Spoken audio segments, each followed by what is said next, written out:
All right, now, everybody. Quiet, listen to me. We're going to start a show. Now, some of you people have been with me before. You know it's going to be a tough grind, but we're going to have a show.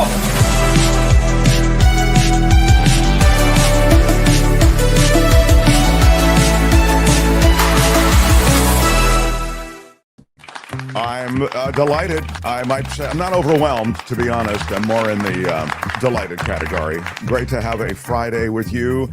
And Candace Worthman, come on with a super sticker for $10 as we begin the show. We're a crowd-funded show. We're starving, ladies and gentlemen. That's the truth of it. We need that money. Keep that money coming. Let's check the tote board. Kim is here with the tote board. How's the tote board looking, Kim? Are you toting the board? Kim, how are you? Tote board could use some more toting, I guess. Albert, how is the tote board? Albert, thank you. That is my question. My God, man. My God. My God, my God. I'm looking for the a tote board related drop, and I can't find it. Do we have one of those? I don't think we have that. I don't know why I can't find it. Hang on a second. Has the show started? I'm sorry. A tote board drop?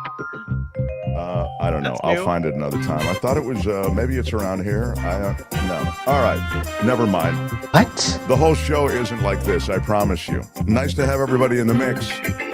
Daddy saves the day. Obviously, Gavin is who she's talking about. Knowing Marie Clarity, we'll get into the redrawn maps with Gavin Newsom. A lot to talk about. Gavin Newsom taking the road that he's suggesting, and I think an objective observer would agree, was first taken by the GOP.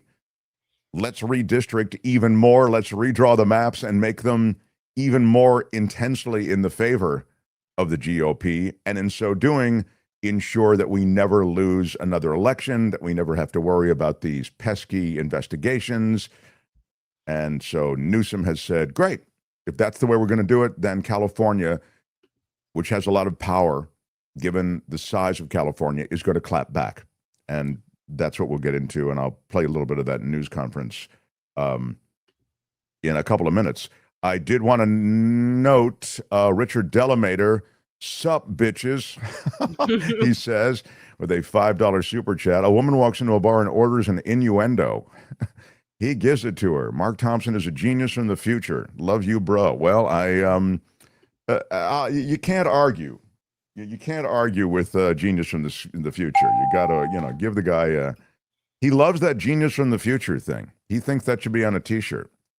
I don't think I'm so much the genius or from the future, but I mean, I love the flex, so maybe. R. Spay with a $10 super. So what's going on? Big shout out. You guys are great. Thank you very, very much. We may live to fight yet another day. Randy says, I'm listening to CNN's coverage of the upcoming meeting between Trump and Putin. Trump is going to get played by Putin. Well, Trump, we talked about it yesterday. He cleansed himself of all the people who know everything about Ukraine and Russia, know where the bodies are buried, quite literally in some cases. And now he is bursting into this Alaska summit full of confidence and a sense that, he alone can fix it. I think it is probably a recipe for getting owned. Trump wants to give Russia resources from Alaska. Russians believe they own Alaska and are taught in school they get it back after a 100-year lease. Oh, that's interesting. True? I didn't know that. I don't know. Russians are told they get back Alaska after a 100-year lease. Is that right? Inlays true? is saying that. I have to look that up. Think how that looks to the Russian people, like Putin owns us. Yeah, I think the fact that they're having the summit in Alaska is not smart, but I don't know. There's not much that this crew does that's really smart. And as I mentioned to you before, we'll check on the lease. I didn't think it was a lease. I thought it was an outright purchase. Google it. In 1867. It was is it a lease or a purchase? A purchase. Yeah, that's what I thought. It's a purchase, yeah. So I don't know. You're saying that they were taught that it was a lease, but it wasn't a lease. It was a purchase. Mm-hmm. And as I've reviewed before, just in Alaskan history is really interesting, and I encourage everybody, if you can, to get to Alaska, get there on a cruise, get there on a trip, because the Alaskan history is fascinating, and the Russians thought they had squeezed all the resources out of Alaska that were there. At the time, it was all about furs. It's a weird thing, but if you look back to that time, furriers and fur, you see those guys with those big, the pelts that they used to walk around with on their shoulders and in their push carts and all the rest. So was it, and again, it's sea otters, I believe or it was the population of sea otters that was quite plentiful in Alaska that was all of those pelts. I say it's not sea otters, it might be sea otters. It's seals. No. It's not seals. But anyway, the idea is that they went into the place, Alaska. The Russians did. It was Russian territory, and they cleaned it out. They literally killed all of these sea otters. Maybe in the beavers. Thank you. It's beavers. Beavers, sea otters in that space. They eliminated it's in the otter space to extinction. The sea otter space to extinction. They eliminated the population of sea otters or beavers, and so they thought, we're done here, and literally sold the place. It was an incredibly good deal for the Americans. So the Americans go in, and what do the Americans find? They find nothing. They find everything. Ice. They find. I believe they found gold, first of all, and they found there's a great mineral exploitation that was going on there. And of course, logging and all of the other ways in which Alaska is a treasure trove of natural resources. So you begin to see, oh my God, this was a horrible deal for the Russians and a great deal for the Americans. So that's kind of a little bit of the rough, drunk history of America, if you will. And I want a quick shout out. Who was that was that Romania Animal Rescue? Yeah, Can you put it back up there? That's absolutely. really cool. Romania Animal Rescue with a $50 super sticker. Wow, that's extraordinary. Thank you so much. Yes, thank you so much. And a big shout out to our friends at Romania Animal Rescue. Wow, really appreciate your support. Thank you. You're here regularly, and we appreciate it. Quill Classics with a $10 super sticker. What's going on? Big shout out. This is like a telethon. I'm begging you. It's crazy. And Vivian Elshtawa, who wrote me a beautiful note to make me feel better about the loss of my sweet Frenchie, who was my little girl. $10 super sticker, and I appreciate it, Vivian. Thank you. Trump is the three faces of fraud, waste, and abuse, says Tom Graves. Yeah, I mean, I don't know. I think you're right. It's not just fraud. It's waste and abuse. You're absolutely right. So, just reading this, just to roll back on Alaska for a hot second, I was reading this article on what happened, and I guess Russia offered to sell Alaska to the United States in 1859 because they thought we would offset the designs of Great Britain. At the time, that was Russia's greatest rival. And so they thought Great Britain was going to take the icebox, and they decided to beg the United States to buy it instead, and we didn't want it. They had to beg us to buy it, apparently. They had to beg us to buy this colony. We were not interested in acquiring this land, according to a history professor, Andrei Zemnesky, at the University of Memphis. We did not want it. I didn't know that. No. I'd like to cross-reference that. I thought we wanted it, but maybe not. I mean, it could be true that, I guess, at least that the history professor is saying it probably is true. Yeah. I'd always understood that it was a deal forged quickly, and it was obviously it's a great deal for the Americans. I didn't realize that they were trying to dump it. That Russia. I did know that Russia. That's kind of thing. Kind of saying what I was saying, that they felt like they'd gotten everything out of it you could get. Sure. That's why they let it go. But Yeah. I didn't know that they were having to sort of push it onto the Americans. So that's a backdrop that I was unaware of. So, all right, a lot to do today. The Mark Thompson Show. I am going to share a wonderful lineup of guests with you today. In the second hour, it is Jim Avila commenting on this week in politics. We'll get into the Gavin Newsom press conference and the declaration, which is matched by what's going on in Sacramento, to match what's happening in Texas with a power play in California that will add seats in California, more than will be added in Texas, and you could do the same thing in Illinois. You could do this in other blue states. And isn't this sort of the continued disintegration of democracy as the Democrats are forced to match this power play with a power play of their own? Gerrymandering is already anti-democratic. California, New York as well, had these sort of neutral, they call them masters, I think, election masters or district masters that were supposed to be non-political and draw these lines for these various voting districts in a non-political way. And sort of the call went out to the red states to do the same, and that just hasn't happened. And as a result, you have the Democrats now looking back at sort of the neutrality with which their states have districts drawn as a mistake politically. So with the power grab going on the right or in the red states and among the GOP, the Democrats feel, we're real patsies if we don't match it with a power play on the left and in blue states. And that's kind of where we are. I'll get into and play you some of Gavin Newsom's speech. I thought he was good, to be honest. I thought he was good. I thought he kind of stated it quite starkly. And the other thing that happened, Kim, and you can fill us in, Newsom's tweets are hilarious. Thank you, Dave. He just lit off another really one about the Nobel Peace Prize. Yeah. I mean, he is going full opposition on Trump. But the other thing that happened at the Newsom announcement was that the ICE agents showed up there outside of this area in which he was doing the announcement. And it was just stupid. I mean, again, it's this theater. It would be completely intimidation. Stupid. Like, is that was it supposed to be some kind of intimidation? Is that what they were doing? I think so. Yeah, I think so. And they made one arrest or what. I mean, there is no real solid plan. They have a tremendous amount of money and they're blasting it off in all those ways with media announcements, as you know, all the television ads that are all over talking about the work that ICE agents are doing.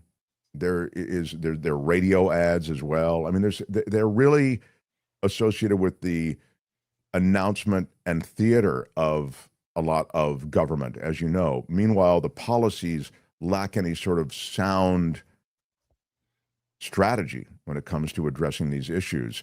Osborne Knudsen, it's been a minute since we've heard from Osborne.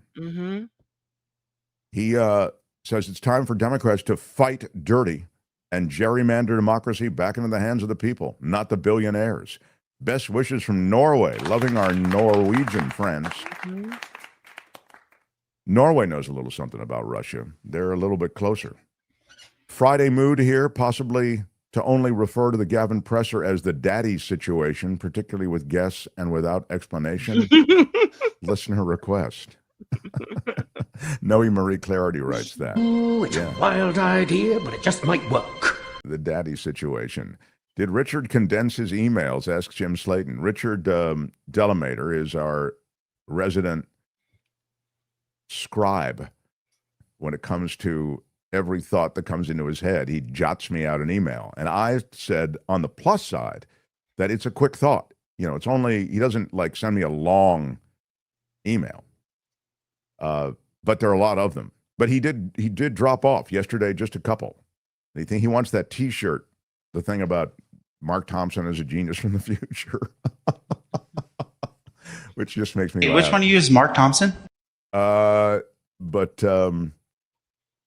League of Women Voters don't want a Democrat to gerrymander in kind. Why don't people get it? It says in life. It's interesting that League of Women Voters, they used to do all the debates. Remember when the League of Women Voters, there was sort of an implied fairness to the way in which the debates were done. And that's all gone now. Now it's all become sort of a show and there are demands on each side. Kind of that just I'm reminded by the fact that he mentioned the League of Women Voters. I've got the great journalist, Philip Bump, great opinion writer. Yeah. Just had a conversation with him right before we went on. So it's, of the moment, just finished it. So I'm going to share that with you in just a second. Guys, says Luis for a $5 super chat. Guys, a day laborer fleeing from an ICE raid in Monrovia ran onto the 210 freeway and was struck and killed.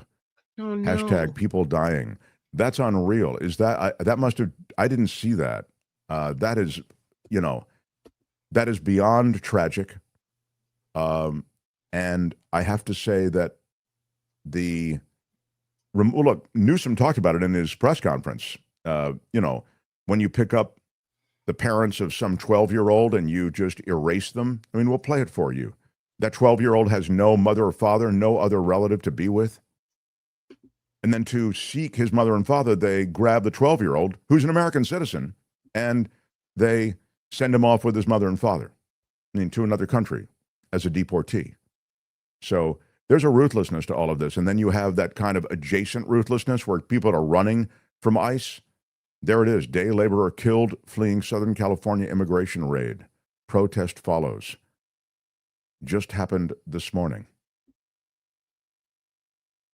Well, the situation with ICE and the situation with the chasing down of those who are undocumented in this country, it has reached horror proportions. Again, what you had in Donald Trump was a win at the border, talking about how Biden kept a porous border. It is true. Democrats were not as tough on the border. It's not as true as Trump has said, and within the last year of the administration, Trump derailed that package that would have sealed the border and also have produced many more judges for immigration courts, for example. In other words, the infrastructure associated with trying to process many of these requests when it came to asylum and residents in this country, that was all derailed for political reasons by Donald Trump. So Trump comes in, so legitimately can seal the border, shut it down. I mean, this is a real winning issue for him. Everybody agreed there was a border problem, Democrats and Republicans. So he does that. But again, there's a conflation. There is a putting together of that problem and then the problem with illegals, this notion somehow that they are all bad. It's a horrible and completely misinformed idea. They're a vital part of the economy. People who are working in construction, working in the agriculture community of California, which is the engine of agriculture in America. These are people vital to the American economy, and restaurants and childcare and everything from, you know, the car wash to the body shop. Mm-hmm. It's crazy. They'll be protesting at the Home Depot in Monrovia today, says Obi-Wan. Mm-hmm. Monrovia is in Southern California. Senator Alex Padilla needs to speak up way more about what is going on in California. Alex Padilla is one who was wrestled to the ground by ICE agents when he tried to speak and shout a question at the Homeland Security Secretary, who is Kristi Noem. Absolute insanity. So all I'm trying to say is that Americans have a true, I think, loathing for what's happening in, it may not be loathing yet, but it will get there, to what's happening to those that they see in their community who are, you know, contributing members of the community. They don't like to see what's happening, where they're rounding up day workers, construction workers, et cetera, landscapers, et cetera. If you want to get MS-13 and you want to get gang members and violent criminals, the ones you talk about, then get them. But they're not the people that you're putting in those vans. And the way you're doing it with your faces covered, and it's all cosplay meets violence and brutality. It's disgusting. It's shameful. Absolutely shameful. All right. I want to share with you a conversation with Philip Bump, the brilliant op-ed writer for the Washington Post. He's leaving the Washington Post, has left the Washington Post, took the buyout from the Washington Post. And I want to get to him on the media in America, what's happening with Trump and America, where we are in terms of the legitimacy of elections in America moving forward. Will this crew ever leave power? These are all things I'll talk about with Philip Bump. Smash the like button while you're thinking about it and do it like a boss. Smash it with your iron rod. That's right. Smash it hard. Grab a cup of Coachella Valley coffee if you haven't you haven't discovered the magic, it is absolutely terrific. CoachellaValleyCoffee.com. They also have tea, and when you check out, use our discount code MARKT, and you will get 10% off. So we have Philip Bump, we have Friday Fabulous Florida, we have Avila, we have the Culture Blaster Michael Snyder. It's our big Friday show. Thank you for being here. Love it.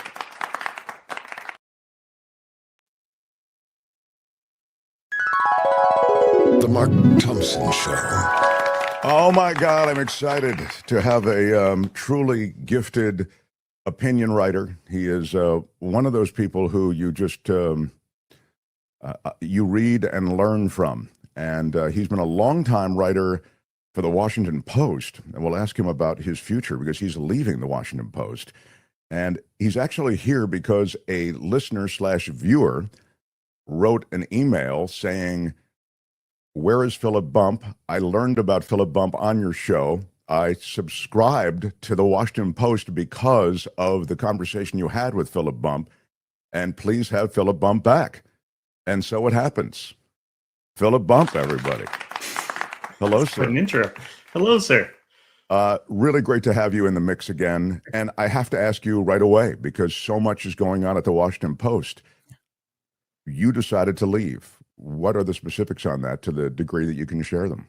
Sure. The Washington Post offered buyouts to people who had been there a certain amount of time and everyone on the opinion side. And it seemed like the right decision. There was, I'm not telling secrets when I say that there was new leadership on the opinion side. And they said, if you can't align with our vision of focusing on free markets and, personal liberties as central topic areas and, rooting, cheerleading for America, then maybe this isn't the place for you. And I said, okay, maybe it's not the place for me. So I took a buyout and left. Well, there is truly a dramatic change in direction there at the Post on the opinion side, you're saying. Yeah, I mean, there was a literal change in leadership, and Jeff Bezos, the owner of the paper, publicly stated that they wanted to change us. And I mean, of course, none of us is like, no, we refuse to. We think America's bad, and that's why we don't do. It is that the entire point of this is to have a conversation, be honest about what's happening, and present to the world, present to readers as much as possible our fair assessments of what's happening. And if we are constrained by what it is that we're supposed to talk about, that becomes more difficult. I have to tell you that Adam O'Neill, who is the guy who's running the op-ed part of these, isn't the editorial guy on the running the op-ed side? Yes, that's right. He was my producer on radio in Los Angeles. I was doing talk radio. And, you know him better than I do.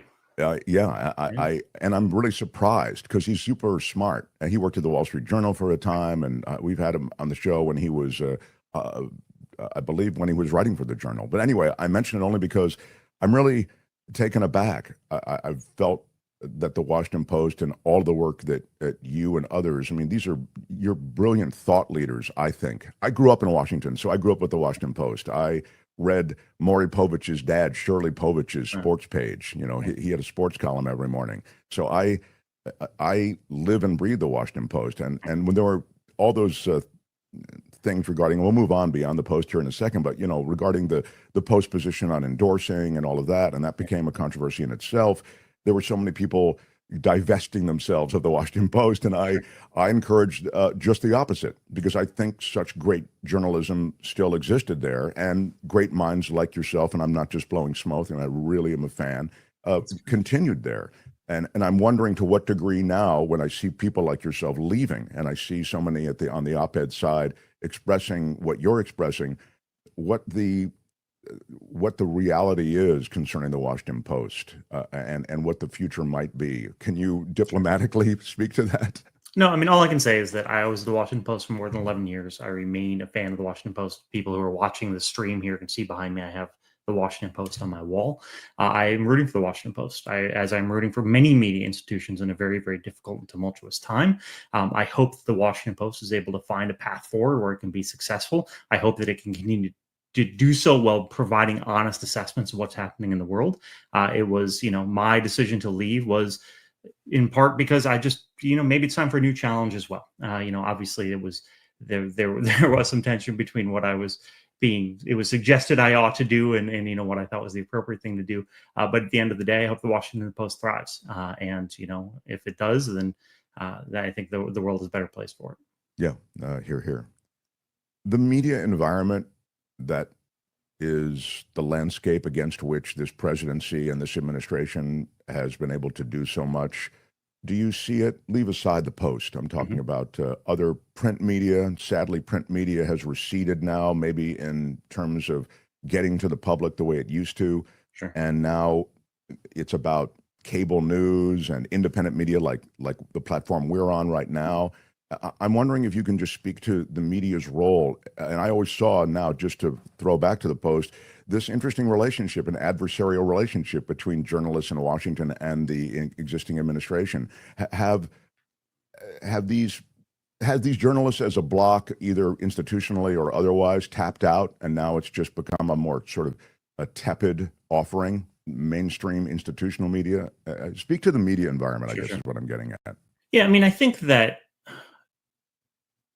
it is the natural position of the media to be antagonistic to power, right? That's the point of the media. The point of the media is to speak truth to power. Say, here's the truth of what power isn't telling you, right? That's the mandate. And that has always been sort of sullied or muddied by the fact that people aren't going to talk to you if you're constantly critical. And so you have to sort of massage them and so on and so forth. That's always been the interplay.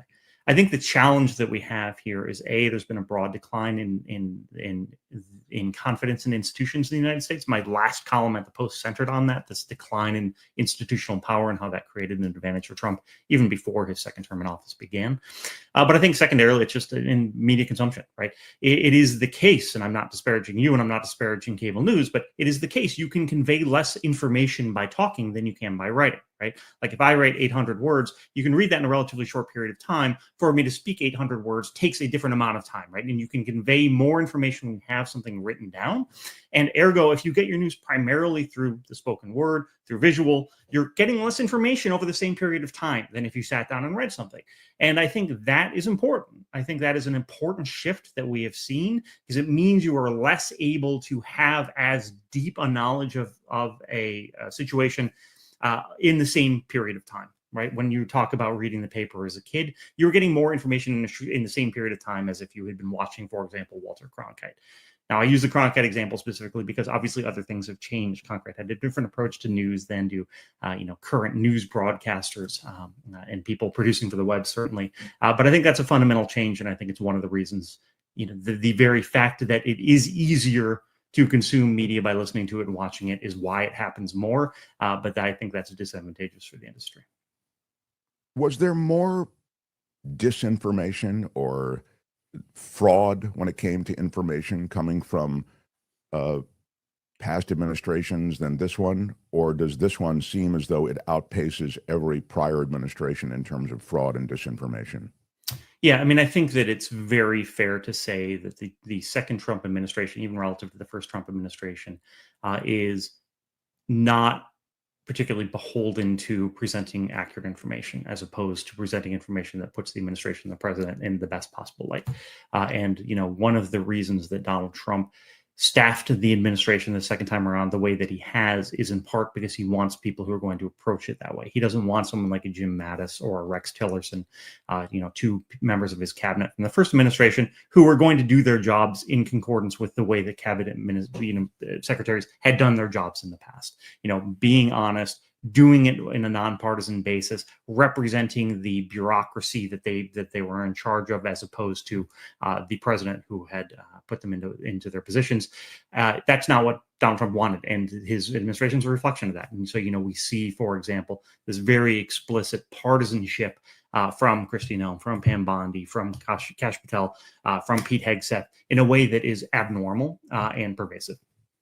When he lines up those to whom you've referred, that kind of murderer's row of loyalists who speak, with this passion, almost with a religious passion about what the president is doing and what the plan is. I'm thinking of Bondi earlier this week. I think it was this week. All the days run together, but this week in what you said, crime in Washington stops today.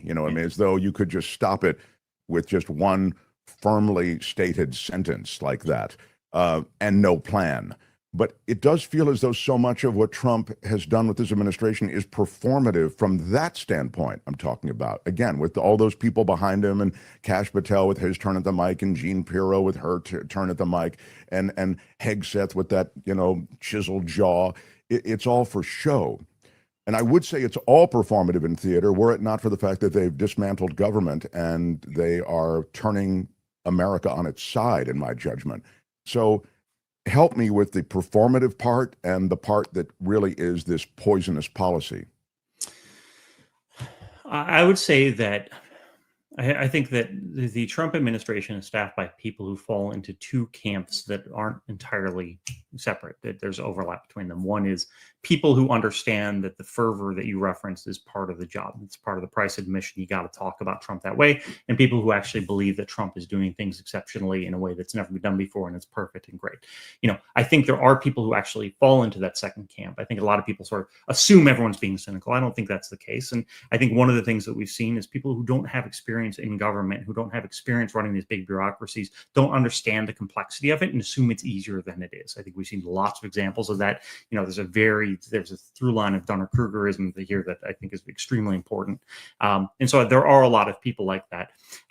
And Trump himself is like that, right? He came into the presidency the first time with no experience in government. He didn't get what it meant. He didn't have an appreciation for the way in which the government operated and the balance of powers, that he was simply the chief executive and the head of one branch, jostling for power against these other two branches. That's never how he approached it. And now he feels as though he is unencumbered by those other things, in part because the other two branches of government have basically acquiesced, right? Congress has said almost literally, we're not going to do anything to stand in your way. And the Supreme Court doesn't seem particularly interested in doing so.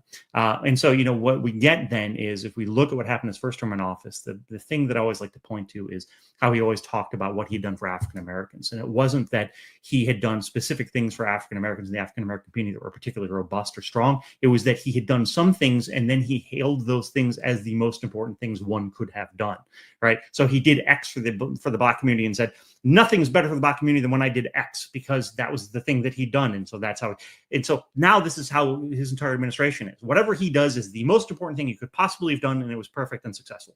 And that's it. And now he has people around him who are willing to nod as he says that, and or say, actually, it was the most successful thing ever, and continue amping up the hyperbole.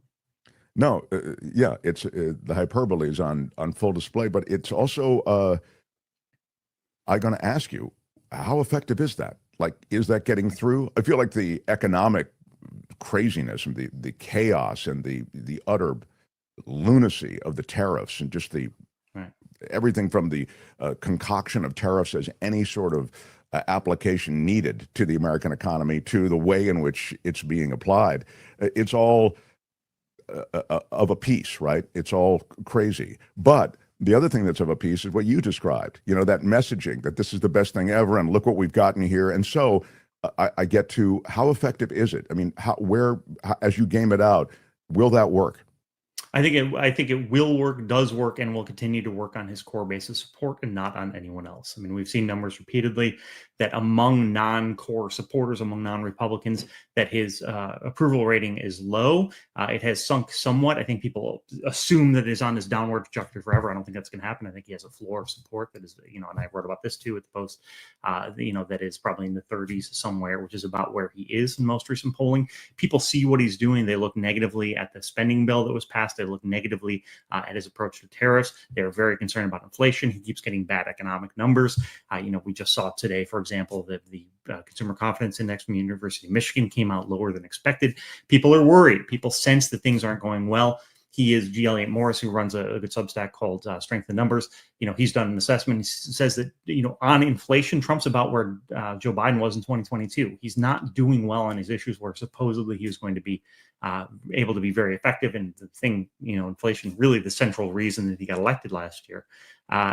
Does that mean he changes? Maybe. If the stock market starts to shift, if his business allies start to say they're concerned about things, that he may change. Do I think that he's all of a sudden going to become the least popular president ever? I don't, because he continues to tell his base that he's doing great.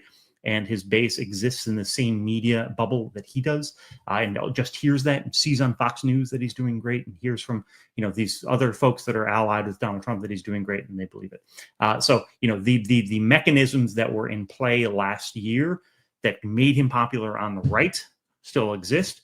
But the mechanism that helped him win, which was appealing to people who weren't in that bubble and who were worried about inflation, are going to make it so that he's going to be less and less likely, I think, to be able to commandeer the idea that he has broad support from the public. The underlying reality, Philip Bump, about the electorate and how Donald Trump was able to just thump the inflation thing and everything's so horrible and I'll have it all solved by noon, type thing. Yeah. I wonder if I've never thought much of the electorate, just because I feel as though they elected Trump the first time. I don't think you need to look far back with the American electorate to see how huge mistakes, sort of self-inflicted wounds happen. I'm just wondering what your thoughts are on America that has sort of permitted and ushered in Trump season 2 in the way it has. I mean, I think that Donald Trump's 2024 victory was in part because there was both a short-sightedness about his first term in office, that people sort of forgot how things ended there, and also a failure to appreciate that this term would be different. There were a lot of warning signs this term would be different.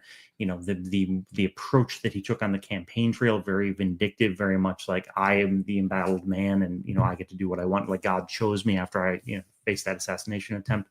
There were indicators that were there that I think a lot of people didn't necessarily either weren't aware of or didn't appreciate in the way that they ought to have. I honestly, the electorate is the electorate, and democracy means the electorate gets to decide. And certainly, I wish that people were more broadly better informed. The primary thing that I've been astonished by since January 20th is the absolute collapse of non-governmental pressure, right? The fact that universities and media institutions and all these various places have just rolled over.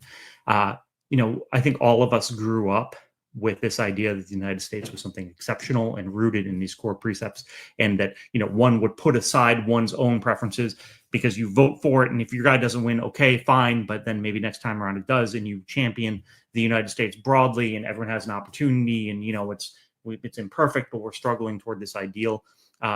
The rapidity with which we've seen these institutions just roll over, trying to get a better deal. Tim Cook handing over the big chunk of gold in the Oval Office to Donald Trump in order to get relief on tariffs for Apple.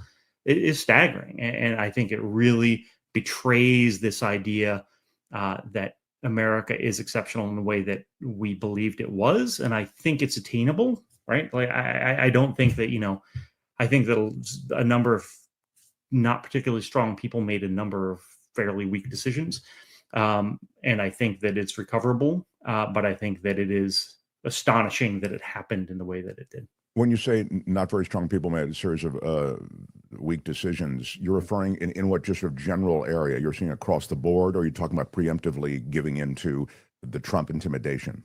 Yeah, exactly. Okay. The kowtowing capitulation, yes. Yeah. It is, I mean, it's been noted by all. We had Timothy Snyder on the show. The kind of checklist of despotic flexes that this administration is going through it really is textbook. I mean, it's extraordinary. I mean, academic institutions, legal institutions, media institutions, et cetera. And Trump is really feeling it.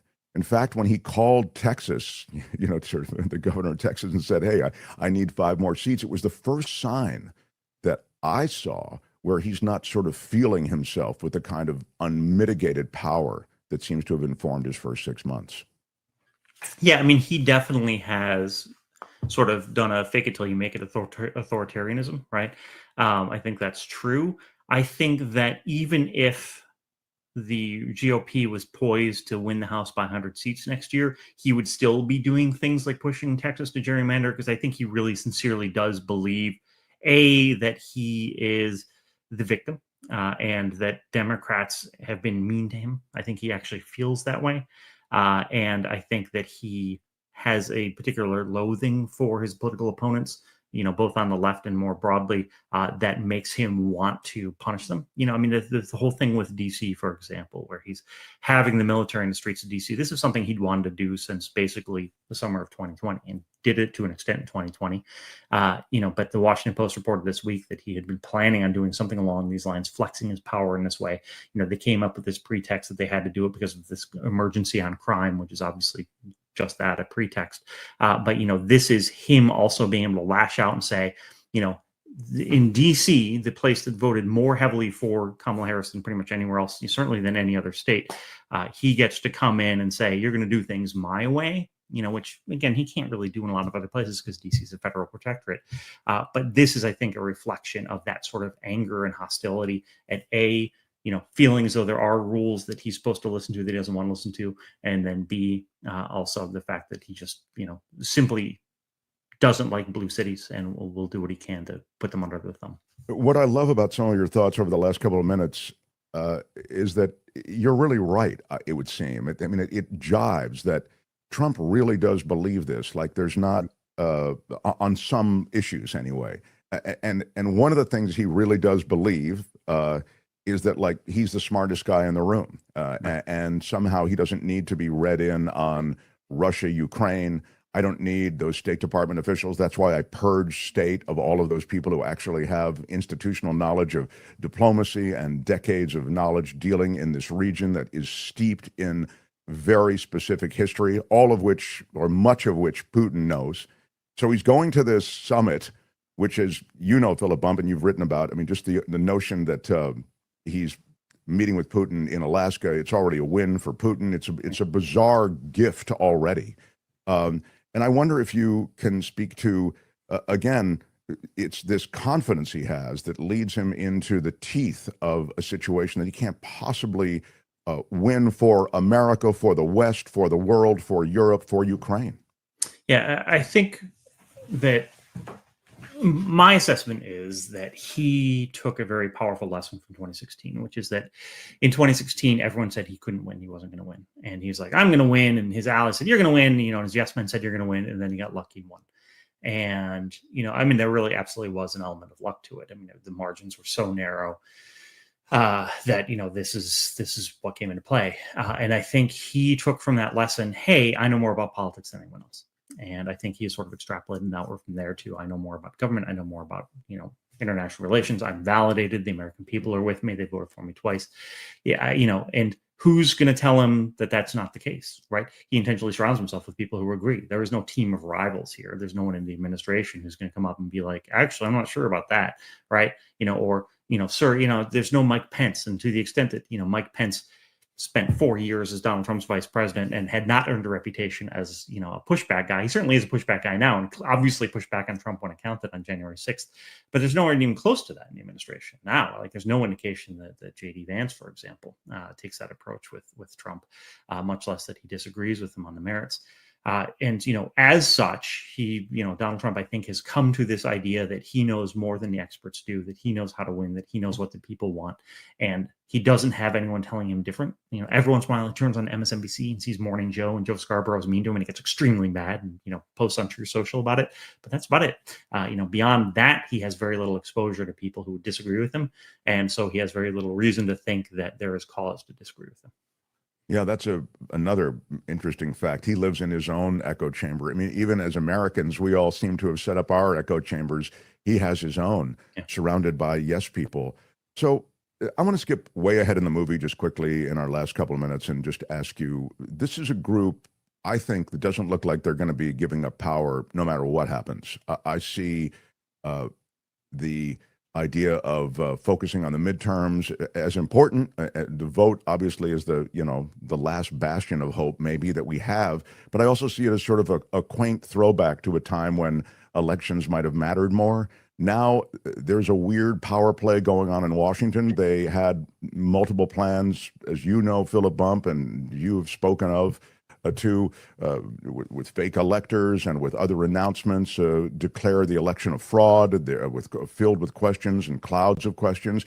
Now, with these agencies that are now populated by loyalists, it would seem, if, again, you skip ahead in the movie to the general you're going to have that same effort to cling to power by the GOP. I understand. Maybe it's Trump, maybe it's not Trump. Maybe it's Trump Jr., maybe it's J.D. Vance, maybe it's, I think it's, but the point is I don't see them leaving Washington. And I'm wondering if I have too grim an outlook, or you might agree with some of that. No, I mean, I think that, to an extent, what you're describing is that the party in power wants to remain in power, right? And that's true. And that's always been the case, right? Like, Joe Biden wanted to have the Democrats remain in power. Granted, the measures that he undertook to do that were not, exceptional in the way that we saw in 2020. So I think it's important not to blend the natural instinct of a party to want to preserve its power with what Donald Trump has done. I think it's, this idea that Trump wants to seek a third term, push the Constitution. I mean, the guy's old, and, I think he really wanted to win in 2024 in part as vengeance and be like, haha, like 2020 was BS. I knew it all along. Americans love me. Like, I think that he scratched that itch, if you will, in 2024. And I think it probably will be different in 2028. He's going to be in his mid 80s by that point in time. Who knows? Like, lots of men have lost lots of money by betting on what they think Donald Trump's going to do. So, will the GOP then this is the question, if it is not him, if it's Trump Jr., if it's J.D. Vance or whoever on the ballot, will they go to the extraordinary measures that the GOP at Trump's behest went to in 2028? I don't know. I mean, we've certainly seen lots of elections where the GOP has been unsuccessful since 2020, in which they haven't done that, and have been smacked. Candidates who tried to do that have been smacked, like Carrie Lake in Arizona, did not have broad institutional support for her nonsense about having lost the gubernatorial race there. So I think that I think it's easy to worry more about what happens in 2028 than maybe warranted at this point in time. But I'll also say that, and this is, my in my book that came out a couple of years ago, I pointed to the fact that as we look forward, it's hard to predict what's going to happen, but it's important to remember what happened in the past. And, that the American electoral system has been open and free for everyone to participate in, basically since the 1960s, right? The America actually has a very short history of everyone getting to vote without legal constraint, and obviously even that is sort of a dubious assertion given how hard it can be to vote. But the country has been in a relatively short 60, 70-year period of experimenting with true pluralistic democracy. And I think it's very easy to unwind that. We see the Supreme Court already starting to take actions to try and unwind that. And I think that to some extent is political in the sense that it overlines with right-wing politics, but I don't know that it's necessarily solely partisan. That's really such an interesting take, and there are some cross currents and complexities. I love that you mentioned Carrie Lake, because that reminds me, I had forgotten about it, that not every MAGA flex with this hey, the election was stolen, can you get away with? And I want to mention your book, The Aftermath, The Last Days of the Baby Boom and the Future of Power in America. I'll tell you what, I'll have a link to that book under this video no matter what, but I would love a return visit from you to talk about the book. I'm going to read it between now and then, obviously, and then I would really enjoy it. I think the subject matter about the baby boom generation and our effect on American culture, society, and politics, and then the future, I think it's a fascinating topic, and I'm kind of embarrassed that I haven't read the book already, so I'm going to get on it. And please return so we can have that conversation. The Aftermath, The Last Days of the Baby Boom and the Future of Power in America, Philip Bump. And again, we'll have links to his website too. It's Philip, is it pbump.net or philipbump.net? Yeah, just pbump.net. Yeah. pbump.net. Wow, great to reconnect with you. Congratulations on turning the page from the Washington Post to a great future. We see you everywhere too, on cable news, et cetera. You're obviously someone whose thoughts are valued, and we value them here. And I look forward to our next visit. Thanks, Philip Bump. Thanks. Okay. All the best. The Mark Thompson Show. I know. Smart guy, huh? I'll tell you, we'll have a return visit from Philip Bump as promised, but right now I'm excited. It's been a brutal week in so many ways, personal and also in the news. And a little levity from a super smart guy who's also super talented and funny is always welcome. How about a surprise visit with a special coming up that he will tell you about. The great J.L. Cauvin. Come on. Oh, me. I'm the Look surprise. at you. Okay, you said Wow. surprise, and I was looking for someone else. Yeah. I can tell by your surroundings you're at the Trump Hotel. Yes, Mar-a-Lardo. In honor of Russia being the subject, I want to quote the comic genius Yakov Smirnoff. On Mark Thompson's show, I bump Philip. So that was his construct always, right? What was it? It was in Russia, in America, what is it? Do you remember the joke that birthed it? I don't know I just know the kind of hack or what became a hack, construction would be like in Russia, you eat bear or whatever, it'd be the reverse, Right. Whatever. But he built a career, and he had his own theater in Branson, Missouri, with just that. I mean, the cornerstone of his act was, as you say, every generation has their own Greg Gutfeld, and he was just the comic genius of his time. That's pretty much it. I love that you're here. For those who don't know, J.L. Cauvin, really with a Trump impression is one thing, but it's more, he's got all the verbal tics and all that sort of thing. But the thing about JL that's great is that he just goes extemporaneously, staying in character. And I mean, it's unreal. I mean, just to riff for that long as Trump and, never blinking. It's really something to see. And I guess we can see it. The special is coming out. So you go to the place that Trump has picked to smack talk on hour one. The first hour of his presidency, he was smack talking the Canadians. You went to Toronto, Canada, and you did a whole show as Trump. Yes, it was awesome. It was rarely in this business do things work out exactly as I want and as I think they will. And this was even better on every level. From a technical production standpoint, I thought I was just getting a guy who'd kind of film me and maybe get some good clips. Instead, I got, a Netflix sort of level production quality. The crowd was packed, which is a thing you never hear in America for a J.L. Cauvin show. Now, some of that is algorithm. I know I play the humble card a lot, but I really do believe you play the self-deprecating card a lot. I'll say that. Yeah, but you're very talented, buddy. Come on. If not at selling tickets, though, I can also be honest. But I think some of that is the algorithms in America stifling me, because the fact that I can sell 180 tickets on a Wednesday in Toronto, and that I'll go to Chicago and struggle to hit like 60 on a Friday, it speaks. That doesn't really feel just like the odds, like roll the dice and it comes up a certain way.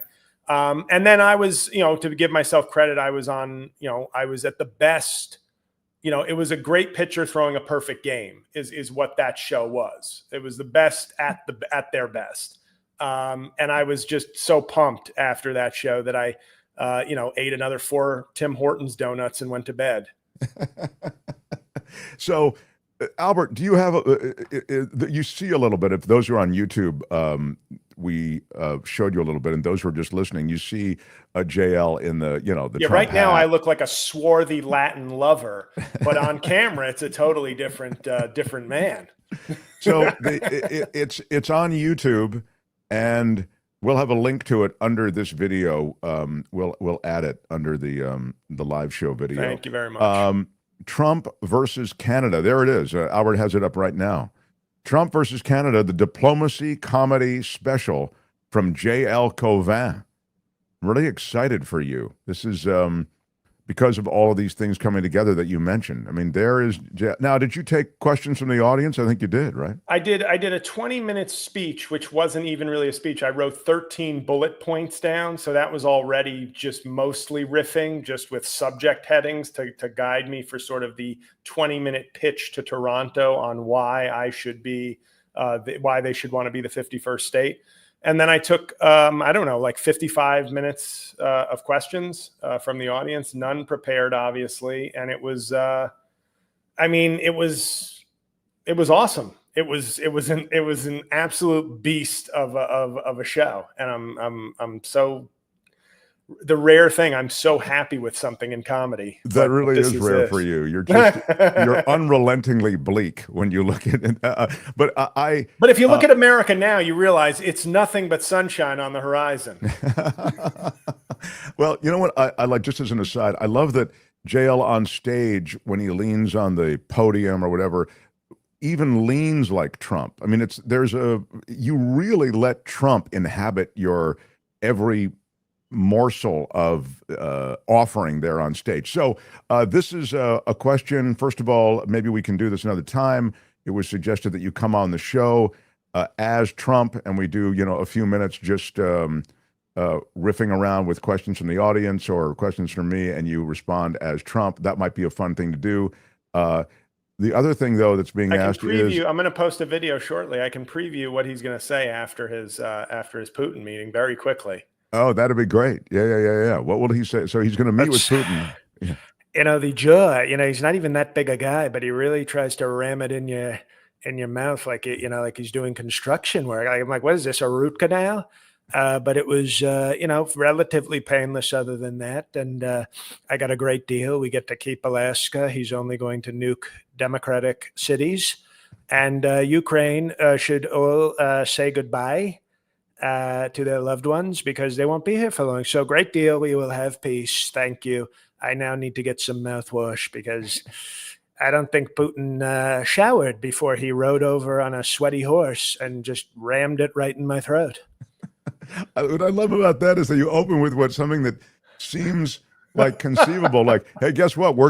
Everybody was saying we're going to give up Alaska. We're not going to have to. We're going to be able to hang on to Alaska. And for that, it was a win. Can you ask JL if he thinks Newsom's Trumpian tweets are getting under Trump's skin? That's a good question. I think the tweets, maybe I think the fact that Gavin Newsom is handsome is still the biggest hang up for Donald Trump. He's tall, fit, handsome. That's really it. And not a fan. If he was a fan of Trump, Trump would have him on stage going, look at the tall Gav. We call him tall Gavin TJ. He's a handsome guy. He's almost more handsome than me. Oh boy, if I was a lady, I'd love Gavin. But, I'm a man and I'm a very strong man. So I like women. I like women and they tend to like me also. But they love this guy, Gavin. He's a tall drink of water. And, and if I were not a strong, straight guy, I'd have a drink, maybe 2 glasses of Gavin Newsom water. But we don't do gay, we do straight. That's why George Strait is going to be honored at the Trump Kennedy Center for Patriotic Arts. But I think all the Gavin Newsom stuff, and once again, more people know Gavin Newsom than me, shocking as that may be. But it is like watching somebody do what I've been doing for years, and then people are like, whoa, Democrats are taking the gloves off. Well, maybe if we stopped promoting people who are afraid to take the gloves off till it's too late and stop promoting lots of huge left of center media organizations that are about clicks and not about throwing punches necessarily, and I'm not going to say any in particular, but it just feels like everybody's gravitated into these generic sort of, I'm telling you what you want to hear, and we all clap and go, they're taking it to Trump. Taking it to Trump is a lot dirtier than people realize. And maybe they're starting to realize it, now that we've lost the country. They're like, whoa, Gavin Newsom made a good meme. We're back. Yeah. It's going to take a lot to put Humpty Dumpty back together again. And I think, and halfway through that process, people will blame Democrats for not doing it quickly enough and will push Humpty Dumpty off a higher wall. Yeah. Zero Sum says, LOL, I was just watching the JL Canada versus America show. It's super funny. Yeah. Thank you. Yeah. You are really well, we think the dude is correct, says William Martinez. You'd be the dude in this case. So you are being agreed with by William Martinez. Well, I like that. We like that. We like when people say, yes, sir, you are correct. Remember Ed McMahon? Remember that was a late night show. Remember Johnny Carson? He was so great. And Ed McMahon, he was like the Mike Pence of late night. He just said, yes, sir. But he wouldn't have certified the vote. If Johnny Carson was up for re-election, he would have said, no, sir, I won't do that. We're fighting. All right, so there'll be a link to the special. There is JL Cauvin's YouTube channel as well. You can knock around, but Trump versus Canada is what we will all check out. From Norway, they say, great impression. Your most handsome favorite governor. Thank you for your attention to this matter. They love your riff on Newsom. And they gave you 50 knocks, which is, I think, 18 cents in America. It's not a lot of money. You're right. It looks like more money than it is. That actually is a claim. But it's the love that we really Of course, appreciate. I'm just kidding. Struken, however I don't know how you pronounce that name, but I'm pretty good at the... Asbjorn, Knudsen. Yeah. There we go. Norway, they're a little bit closer to Russia than is the U.S. I mean, geographically, right? They're, I think. I think Finland is like the closest. Yeah, Finland's right really border, close. Yeah, right. Yeah. I hope they don't go after my favorite Utah Jazz basketball player, Lauri Markkanen. Okay. Because that would be a step too far for me. It's $5 is what Osborne says. All right. He did the arithmetic for us. Or as you would say, 5 bucks. Yeah.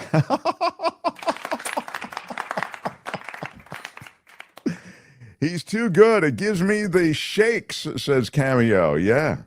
Word up, Cameo. Yeah, I love it. All right, Albert, put it up there one more time. There it is, Trump versus Canada, the diplomacy comedy special, JL's latest. Thank you. Follow so his much. YouTube channel, grab his podcast, and as I've told you before, he's, super smart. JL has got great takes, and he's been on the show actually as host a couple of days, and I always get incredibly good reaction. I'll have to corral you maybe to do it again before the end of the year. But excellent. I love, you on stage is my favorite. Trump versus Canada. Well, thank you. If I may just say a quick thank you. I wasn't planned, but you made space for me. So as always, thank you very much. And thanks to your fans, except the ones who don't watch it. All the best, pal. JL Cauvin, everyone. Bye, JL. The Mark Thompson Show. It was great. I loved it. How would you handle this? We could try ignoring it, sir. Morning. You cannot say you love your country. Where are my weed smokers at? Stay at home and get baked. So cool. Thanks for being here. We are a live show 2 to 4 in the East, 11 to 1 in the West. And you are welcome into our YouTube chat, which is also live. Super sticker, super chats, if you feel moved to. And we are so grateful to our Patreon and PayPal subscribers. That community supports this show and gets it on the air every day. We're an NPR model. The idea is NPR PBS. We give it to you for free, but we don't exist without the support of our audience. So thanks those of you who break off a little bit of money every month and keep us on the air. We post your names at the end of every show because you make every show happen, truly. So jump on Patreon or PayPal if, again, you're so moved. There are links to both under all our videos, Patreon and PayPal. Kim, I know we have Jim Avila standing by. Kim, you are my North Star. What is going to happen in the minutes ahead, if you would, please? You're going straight to Jim Avila. Then after that, with This Week in Politics featuring Jim Avila, you may or may not have time for news before the culture blaster, Michael Snyder, sweeps in. And I think we have to kick out news and go straight to Friday Fabulous Florida. Yes, maybe we can fit Florida in between This Week in Politics and Michael Snyder, because when we didn't do it recently, boy, did we get emails. Yeah, we had a palace revolt when we didn't do Friday Fabulous Florida. When I thought we had a great show, with really great stuff. Sure, and Avila were really good. We had a lot, and then you would have thought that we just hadn't done anything. We blew the whole thing. How can people tune in for Friday Fabulous Florida? This is the kind of thing you can't disrespect your audience like that. It's like, holy, I'm bad. I'm sorry. We got to get it in. So let's move forward. Okay, my favorite comment, though, is from Renee Drew. And I don't know who Renee Drew is. I don't recognize it, but it's in all caps. Oh, no. Hair dye on men is so obvious. And I agree. And as I not only don't try to hide it, I talk about my hair dye all the time. I don't know what color my hair would be if I didn't dye it. I'm guessing it wouldn't be this color. I do at the first signs of gray, I call the hair dye person and I say, I'm coming to get more dye.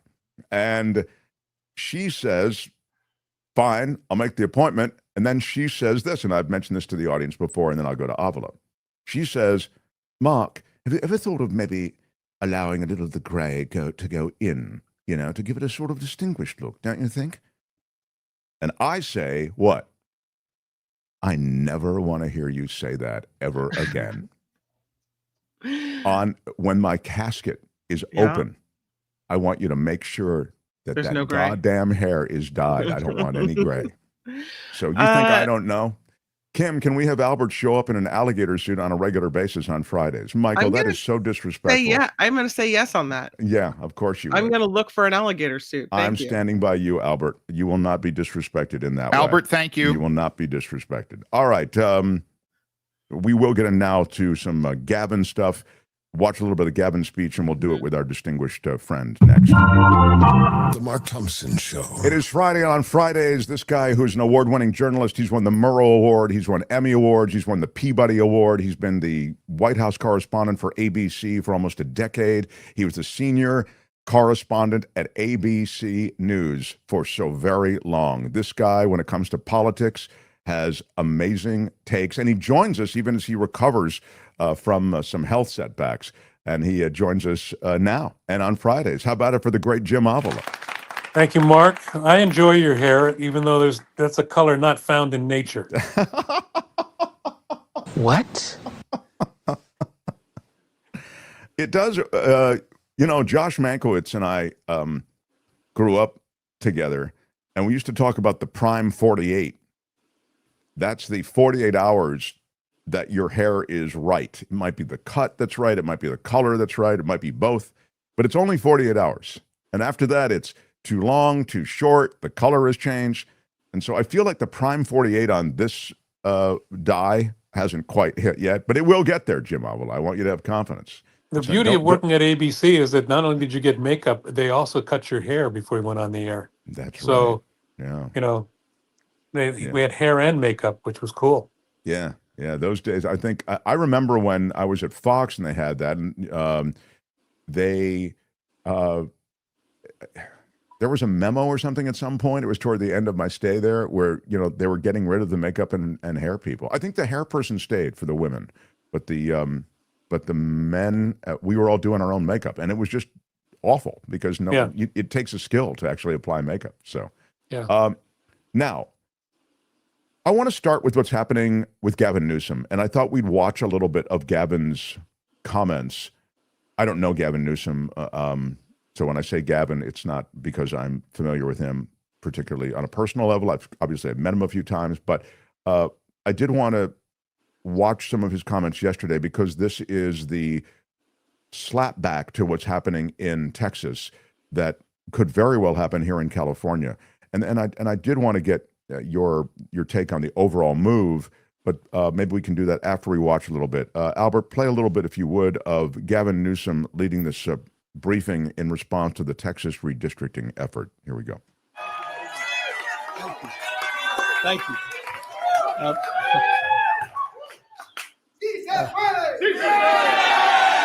Yeah, so he's at the podium. Everybody's just listening, and he's. When we fight, we win. They're chanting. Thank you. Thank all of you in the spirit of that African proverb that Senator Padilla was referencing. You want to go fast, go alone. You want to go far, go together. And I look back at this audience, and I look at all of you united in this cause. And I'm reminded where we are at this precious moment in time. We are in Los Angeles. The most diverse city, in the most diverse county, in the most diverse state, in the world's most diverse democracy. And I've long believed that the world looks to us, to all of you, to see that it's possible to live together and advance together and prosper together across every conceivable and imaginable difference. What makes LA great, what makes California great, and what makes the United States of America great is that at our best, we don't tolerate our diversity. We celebrate our diversity. And it's a point of pride because we're all in this together. Where are we? At Democracy Center. And right outside, at this exact moment, are dozens and dozens of ICE agents. This is significant. ICE agents were right outside. Donald Trump, you think it's coincidental? No. Donald Trump and his minions, Tom Homan, tough guy, clearly decided, coincidentally or not, that this was a location to advance ICE arrests. Indiscriminate? Perhaps. We'll find out later. It was certainly indiscriminate when a 15-year-old disabled boy had a gun put to his head in Los Angeles trying to go to school just a few days ago. I met with it. I don't need to belabor this, except I want to level set. People are scared. People are fearful. You had a United States Senator that was thrown down to the ground in a federal building. Alex Padilla. J.D. Vance's name is Alex Padilla, not Jose Padilla. That's the Vice President of the United States. It's another museum not so far away from us. Talks about those 53 days. Some of you know what I'm referring to. Wake up, there America. for a second. For the 53 days, references to Hitler and the length of time it took him to essentially dismantle Germany as a democracy and turn it into what it became, the Third Reich and fascism. That's a campaign speech, obviously. It's feeling like a presidential campaign speech, Jim Avila. I'll play you a little bit more, but I personally could do without the amen corner sort of campaign speech sort of construct of everything. But again, maybe that's effective. But I wonder if you can just speak to how he started, and then we'll hear a little bit more and the actual plan for redistricting. Well, I think that Gavin Newsom is putting himself out there as in the forefront of the Democratic Party at this point. He's really he and Pritzker are the only ones who are really speaking out against Trump's policies consistently, bravely. And he is. What's interesting to me, if you see there's no teleprompters there. He has dyslexia, and he cannot use the teleprompter. But he is so eloquent, and I can hardly wait to see him on the debate stage with Donald Trump. I think that he has done it with Hannity. He's done it with these others. He is, some people criticize him for being too glib. I don't find that glib. I find that articulate. He can express a thought, and you actually understand what he's saying when he's done with the sentence, which is different than our current president. So, I find it. Your super there takes on Trump and redistricting.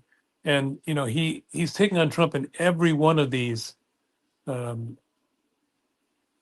that Trump is doing that are over the top, and I applaud him for it. He is so good as a debater, and as you say, he speaks extemporaneously so beautifully. He is eloquent. You're right about that. So increasingly, with America not reading and America not really getting any information from a plurality of sources, you really need somebody who messages strongly, and I think he has the capacity to do that. Play me a little bit more, Albert, if you would. I wanted to get to the redistricting part. Here we go.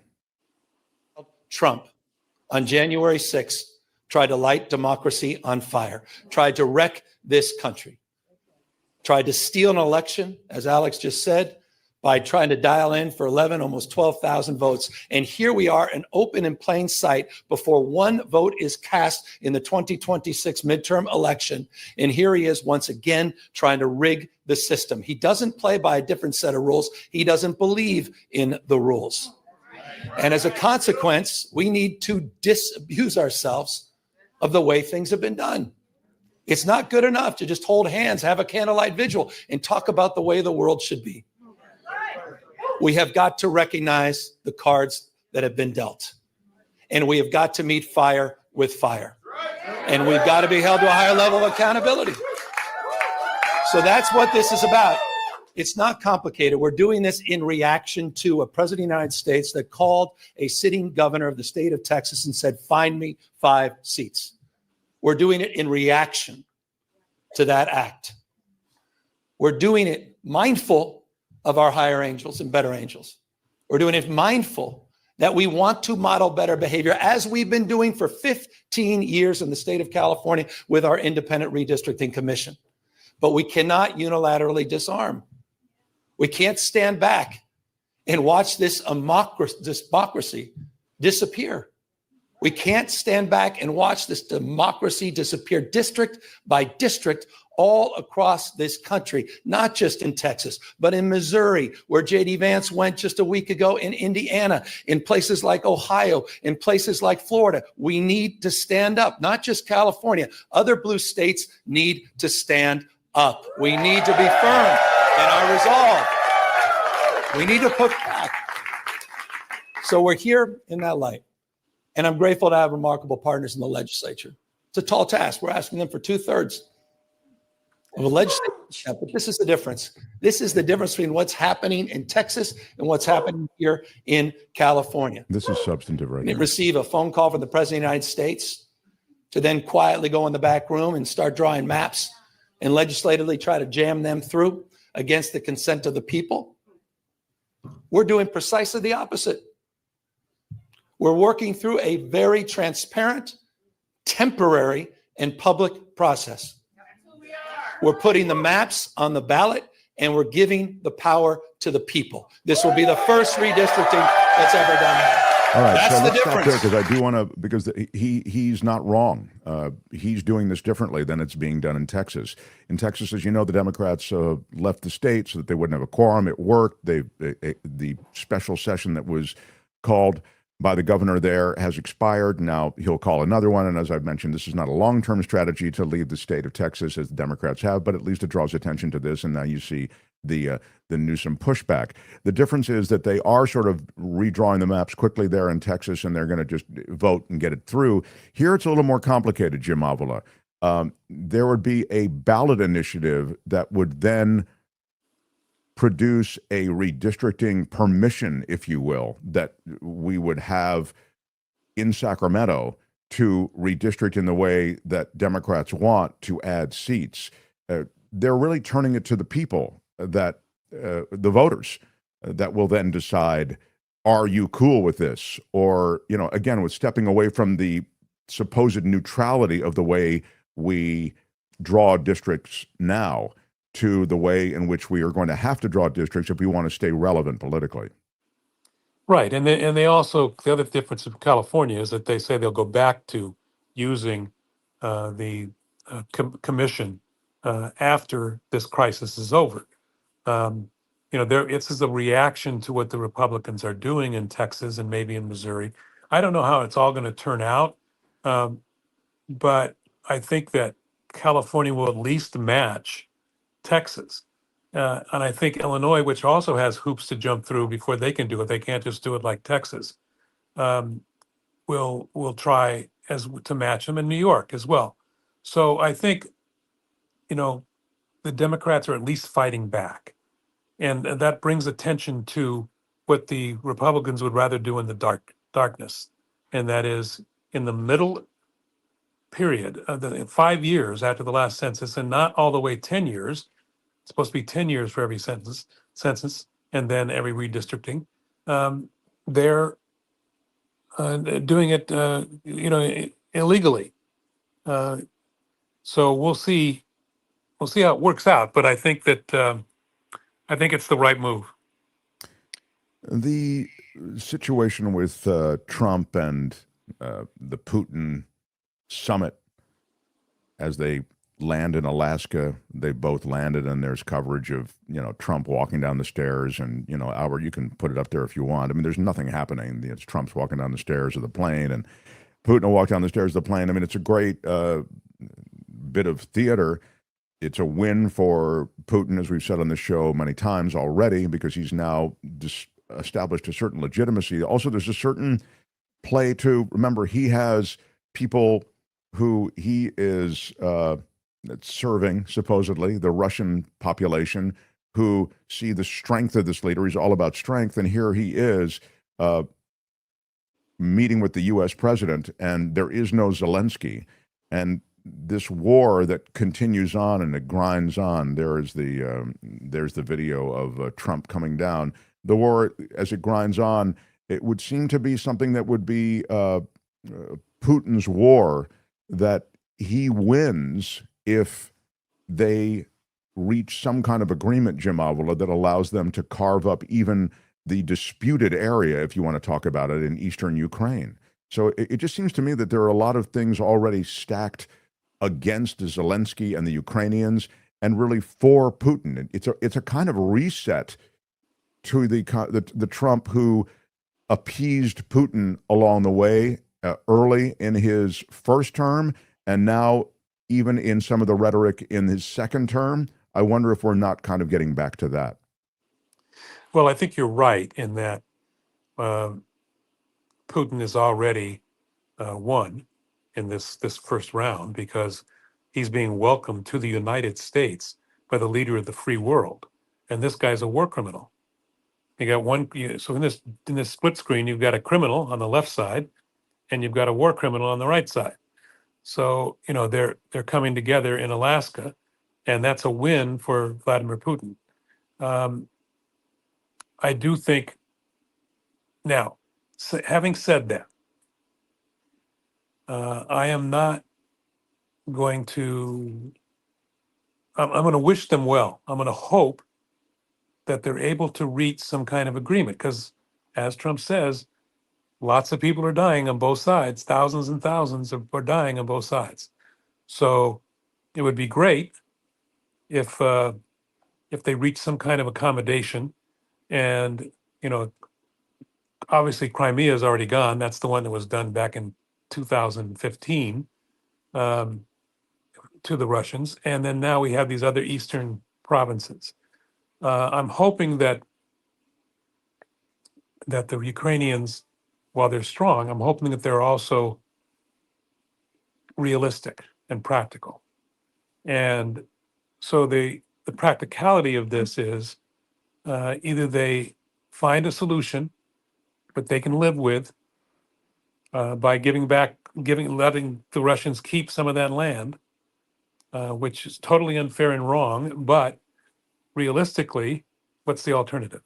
The alternative is more people dying and more of his country being carved up. I think they'll continue to.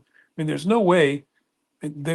Ukraine has done a masterful job at holding on to what they have and of fighting the Russians, but to make any more gains, to continue, first of all, they need American weapons, and Trump is not likely to continue with giving him more weapons if he doesn't find some kind of accommodation. So while this BS of Trump going to win the Nobel Prize and all that crap, I'm not for that, but I am for some talks here. Henry Kissinger ended the Vietnam War eventually, and he was not a great guy either. But eventually the Vietnam War ended and Americans stopped dying. And the danger here is that Ukrainians keep dying, and not only the Ukrainians keep dying, but the danger is that Europeans get involved in the war, and the United States somehow gets involved in the war. And we've been very careful about nuclear options. The United States using its nuclear power in a responsible way.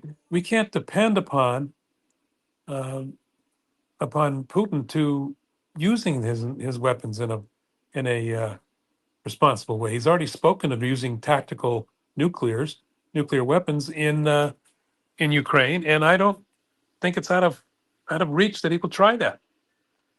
There are other things that are possibly going to be gifted to Putin to try to get him to come to some sort of peace agreement. Albert, did I send you the interview on the plane with Trump as he flew over? He was asked about giving Putin some of the rare earth minerals that are associated with Ukraine and Ukraine territory that Washington has been given access to. It was part of the deal to sort of continue support with Ukraine. Go ahead, Albert. Play a little bit for Jim, if you would, please. Can you describe a little bit, Mr. President, because I know you've had a lot of phone calls with President Putin. What's the difference in a face-to-face, in-person meeting? Look, he's a smart guy, been doing it for a long time, but so have I. Been doing it for a long time. And here we are with President. That was much more difficult than what I'm doing today, believe me. So we get along. There's a good respect level on both sides. And I think, something's going to come of it. I noticed he's bringing a lot of business people from Russia. And that's good. I like that because they want to do business, but they're not doing business until we get the war settled. So you can talk about business. We have the hottest country on earth. We have the hottest economy on earth. We have the hottest country. We just set a new stock market record again. We have hundreds of billions of dollars flowing in from tariffs. We're the hottest. We were a dead country, like doornails, a dead country. 1 year ago, we were dead as a doornail, and now we have the hottest country. And he wants a piece of that because his country is not hot economically. In fact, it's the opposite.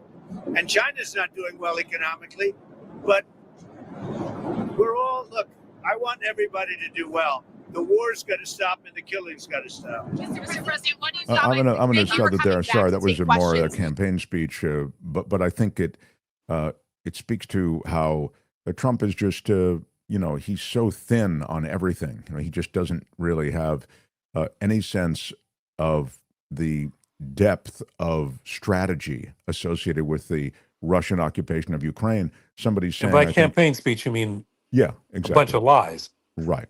Exactly. And we're the hottest economy, we're the hottest this, we're the hottest that.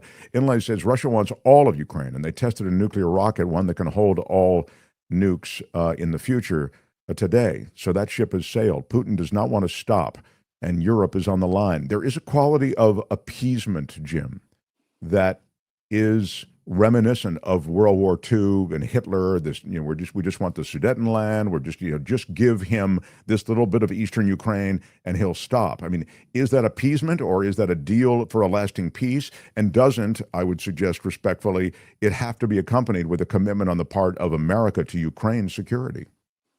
Well, I think that's the key. So in order for Ukraine to be willing to give up some of the land already conquered and stop the war, there's going to have to be a guarantee by the United States that, and then they'll have to set up some kind of security agreement between the United States, Europe, and Ukraine that they defend Ukraine if he continues. If you just walk away, he's going to continue. You're absolutely right. But I think there's a way to there might be a way to prevent him from continuing if we guarantee. I don't want to see American troops over there, but I think the European troops, NATO troops, may go in, and that may, or the UN or some kind of security force and some kind of no man's land that separates the two. Yes, would he like to take over the Balkans? Yes.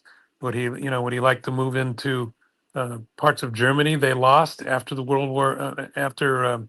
I mean, there's still parts of Germany that they claim.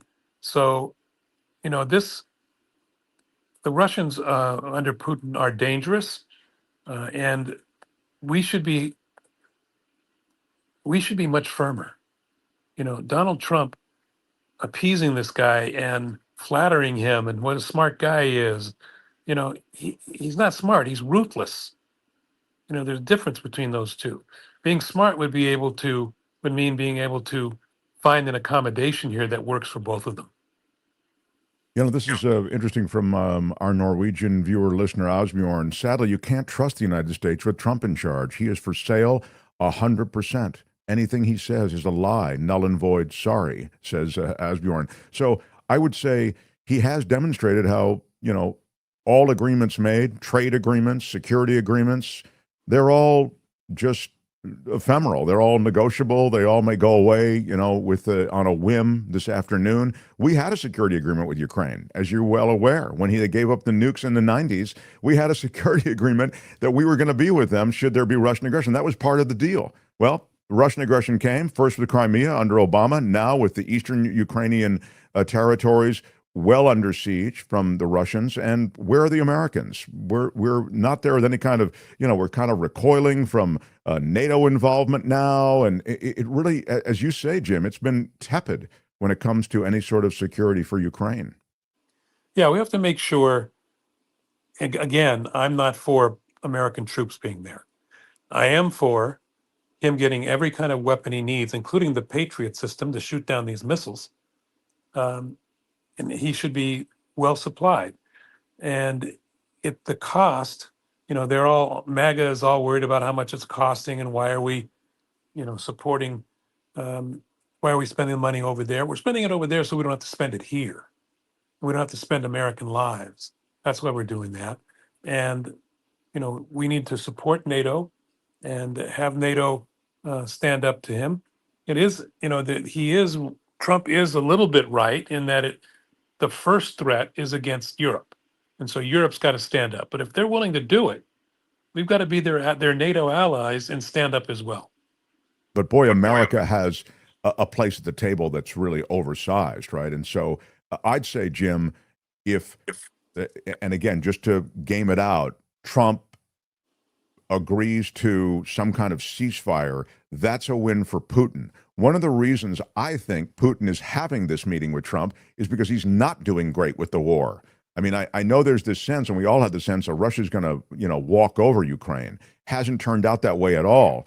And now with some of those drone strikes within Russia, that's a wake-up call to Putin that, hey, dude, this can get a lot rougher. It's more than just us giving Ukraine a defensive missile system, so Ukrainians are completely humbled at the whim of Putin whenever he wants to throw missiles in that they can knock them out of the sky and defend their territory. It should be, I think there should be a true support of Ukraine, and they should be given the green light to actually produce the kind of offensive move that they have, as I say, displayed with these drone strikes that gets Putin's attention. This isn't a war you want, pal. You want to bring your troops back and actually go back to some agreed upon borders. And I wouldn't gift Putin anything, but maybe that is just an unrealistic expectation. No, I don't disagree. I think that, like I say, that we should be giving Ukraine every support we can, especially with weapons, so that they can defend themselves. And yes, launch offensive strikes as well. They scared the hell out of Putin when they were flying those drones over Red Square, and they ought to do that some more. And that there needs to be, Putin is also in danger because I think it's hundreds of thousands of Russians have died, Russian soldiers. There's not even, supposedly there's not many men left for him to take and to fight this war. And, the public's got to be getting tired of it. They've been beaten down so much from the communists during the Soviet Union, and then now Putin takes over and it's a dictatorship again. But at some point, you got to believe that the Russian people are going to somehow mount an offensive against their own leader. Yeah, I mean, he's pretty good at keeping a lid on that, but maybe it does happen. I would also just ask you about the fact that Zelensky isn't at this meeting. There are a couple of things that are noteworthy about this, maybe even more noteworthy. Maybe noteworthy is, I guess, as I'm saying, too tame a word, but that Zelensky's not at the meeting is huge, I think. So as I say, it's even more than just noteworthy. It's pretty massive. I think as well that Trump wants another one of those meetings where it's just the translator and Trump and Putin, his translator.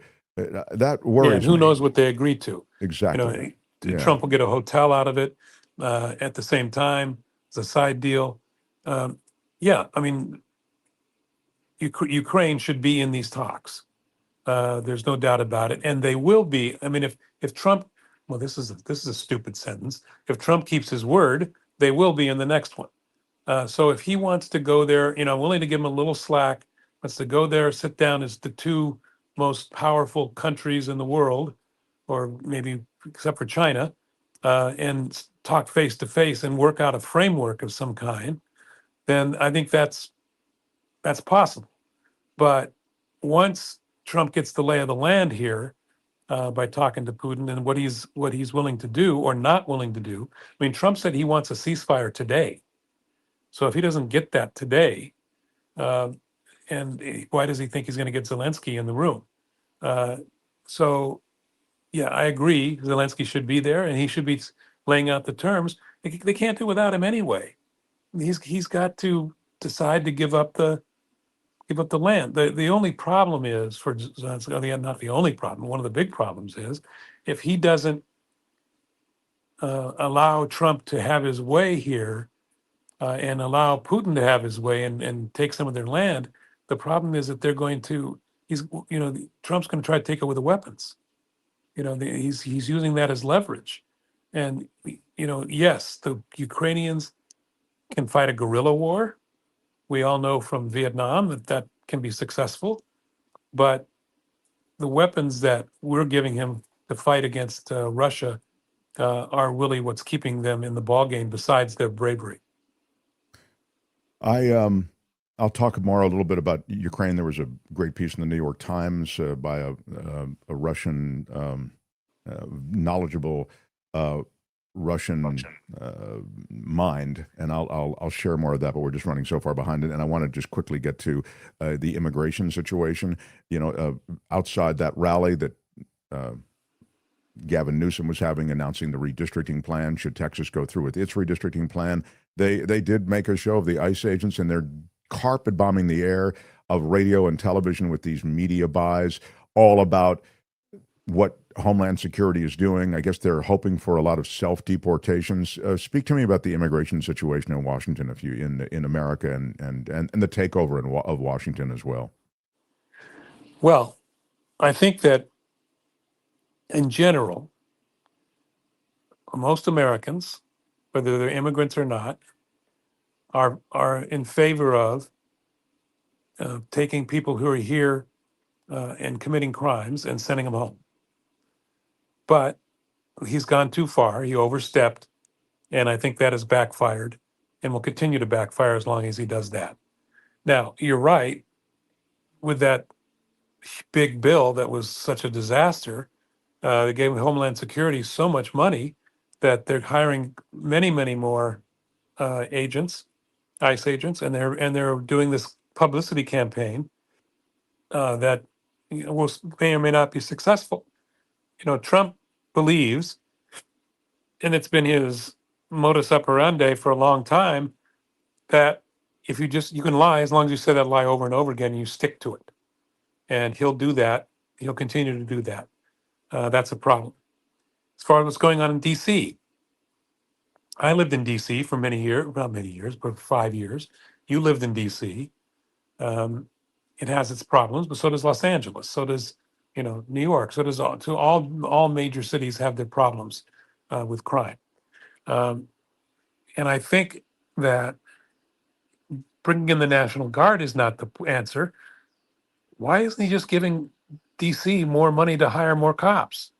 The cops know what they're doing and are better at this than the National Guard or the FBI agents. Can you imagine being an FBI agent? You worked your way up through a local police department, you went to law school, and then you, because you're going to be in the FBI, the highest, most prestigious law enforcement agency in this country, maybe in the world, and now you're walking the streets telling homeless people to get off the sidewalk. That's not what you joined the FBI to do. And and I'm sure that they're not doing a great job. Well, the Washington police chief, Pamela Smith, just yesterday ordering officers to make traffic stops, to notify ICE about undocumented immigrants that they encounter. In other words, she's more than cooperating. She's actually actively supporting the ICE presence in Washington. Yeah, but Bondi is her boss now. Right. So, No, I get it. So you're saying, yeah, no, I'm not suggesting it was her idea, but that's an important point you're suggesting making. that there's nothing she can really do about it. Right. As long because of what they've done in taking over the police department, does she really have a say anymore? I mean, I'm not so sure. And lastly, on the ICE thing, I just wanted to give you this, Jim.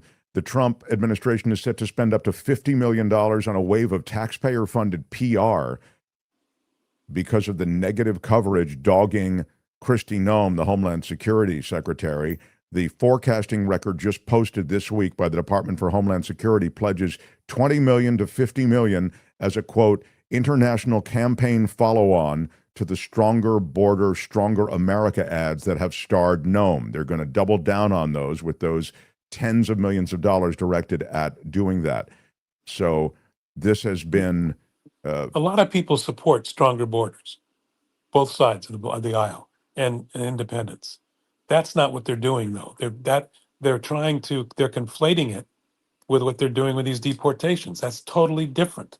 It's different to go in and, as you said, or as Gavin Newsom said, taking a 15-year-old at gunpoint out of school. That's a whole different thing. People are not for that. And I think that's, so what they're trying to do is, through there's millions of dollars in advertisements, is do what Trump always does, which is lie and lie repeatedly in order to get his message through. Yeah, it really is that. And Albert has a shot up of the checkpoint in Washington. They have these checkpoints, one very celebrated checkpoint, and they're in good neighborhoods too, by the way. Like if you really were curious, if you want to clamp down on crime, you don't go to, Georgetown, M Street and Wisconsin Avenue. I mean, that's not where there's crime, okay? Yeah. You need to go to Southeast, you need to go to Anacostia. You need to really get in there, man. And that's not where they're going. So yeah, I mean, I lived there, it's been 6 years ago, and I found Washington, D.C., at least the areas that I hung out in, to be totally safe and never worried about carjackings. Now, maybe it's gotten worse. I don't know. But supposedly, the crime numbers are down, including carjackings. But they're using it as scare tactics, and it's really a shame. Yeah, and as you just said, the Army, the FBI, ATF, DEA, they're not the answer to crime in Washington. So even if you don't buy those crime numbers, the reality is that, this isn't the solution. And you suggested even just putting more cops on the street. Of course, that's true. But there are other solutions as well, right? Funding of all of course, sorts. there's prevention, which he doesn't want to hear anything about. Exactly. There's all those, there's societal changes, which Trump will never accept. They're all about enforcement and not prevention. Here's a question from Kim. If Trump makes a deal, this is back to Ukraine, however corrupt that deal is with hotels and cash and rare earth rights, but it ends the war with the Ukraine and Russia, do you think he would be deserving of the Nobel Peace Prize? No, and no again. He is not deserving of the Peace Prize. And there are many, I would give it to to whoever settles this. I'd much rather give it to even not to Putin, but to Zelensky. I'd rather do that. I don't think Trump deserves it in any way. Now, do I wish him well in getting the killing to stop? Yes. I hope that whatever they come up with works, because war is not the answer. So I'm hoping that it, and this genuflecting and begging to be in the Nobel Peace Prize, he's still mad because Obama got it. He's still angry at that.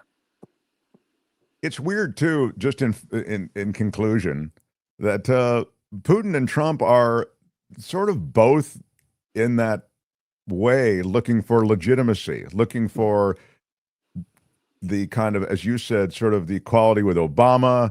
I want to be getting the same accolades that Obama got. Putin wants to establish legitimacy, and he just did it by meeting in Alaska with the American president, and he might even be getting some concessions from America that will be pretty significant. And then Trump wants a big announcement. So as you say, he wants to say, hey, I got a ceasefire. I got a ceasefire today. Everybody said they couldn't get it and that it couldn't be done, but I got it, and it's a ceasefire. Now, the terms of that ceasefire probably are poisonous and awful if it happens, but that's what he really wants, is that announcement and the place at the table, you know? Yeah, and I think, it's all about his ego. Everything he does is about his ego. He's still hurt and angry that he wasn't accepted by New York society, that he was thought of as new money and kind of trashy because he was a real estate developer from Queens. And I think that still angers him. Jim, so appreciate your time. Thank you. Some important stuff happening, and I'm glad that we had a chance to address some of it. And I look forward to talking with you again next week. Continue to feel better, Mark. pal. Thank you. All right. Jim Avila, everybody. Love it. Love it.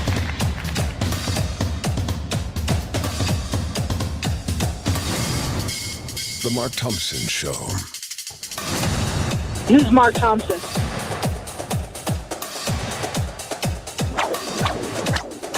Feels great. When they raided Mar-a-Lago, God didn't like that. I am all about it. It is a Friday. Our Friday shows run long. I don't want to hear any complaining from you kids. That's the way it is. And pack these shows with important minds, important takes, very important things happening in the world.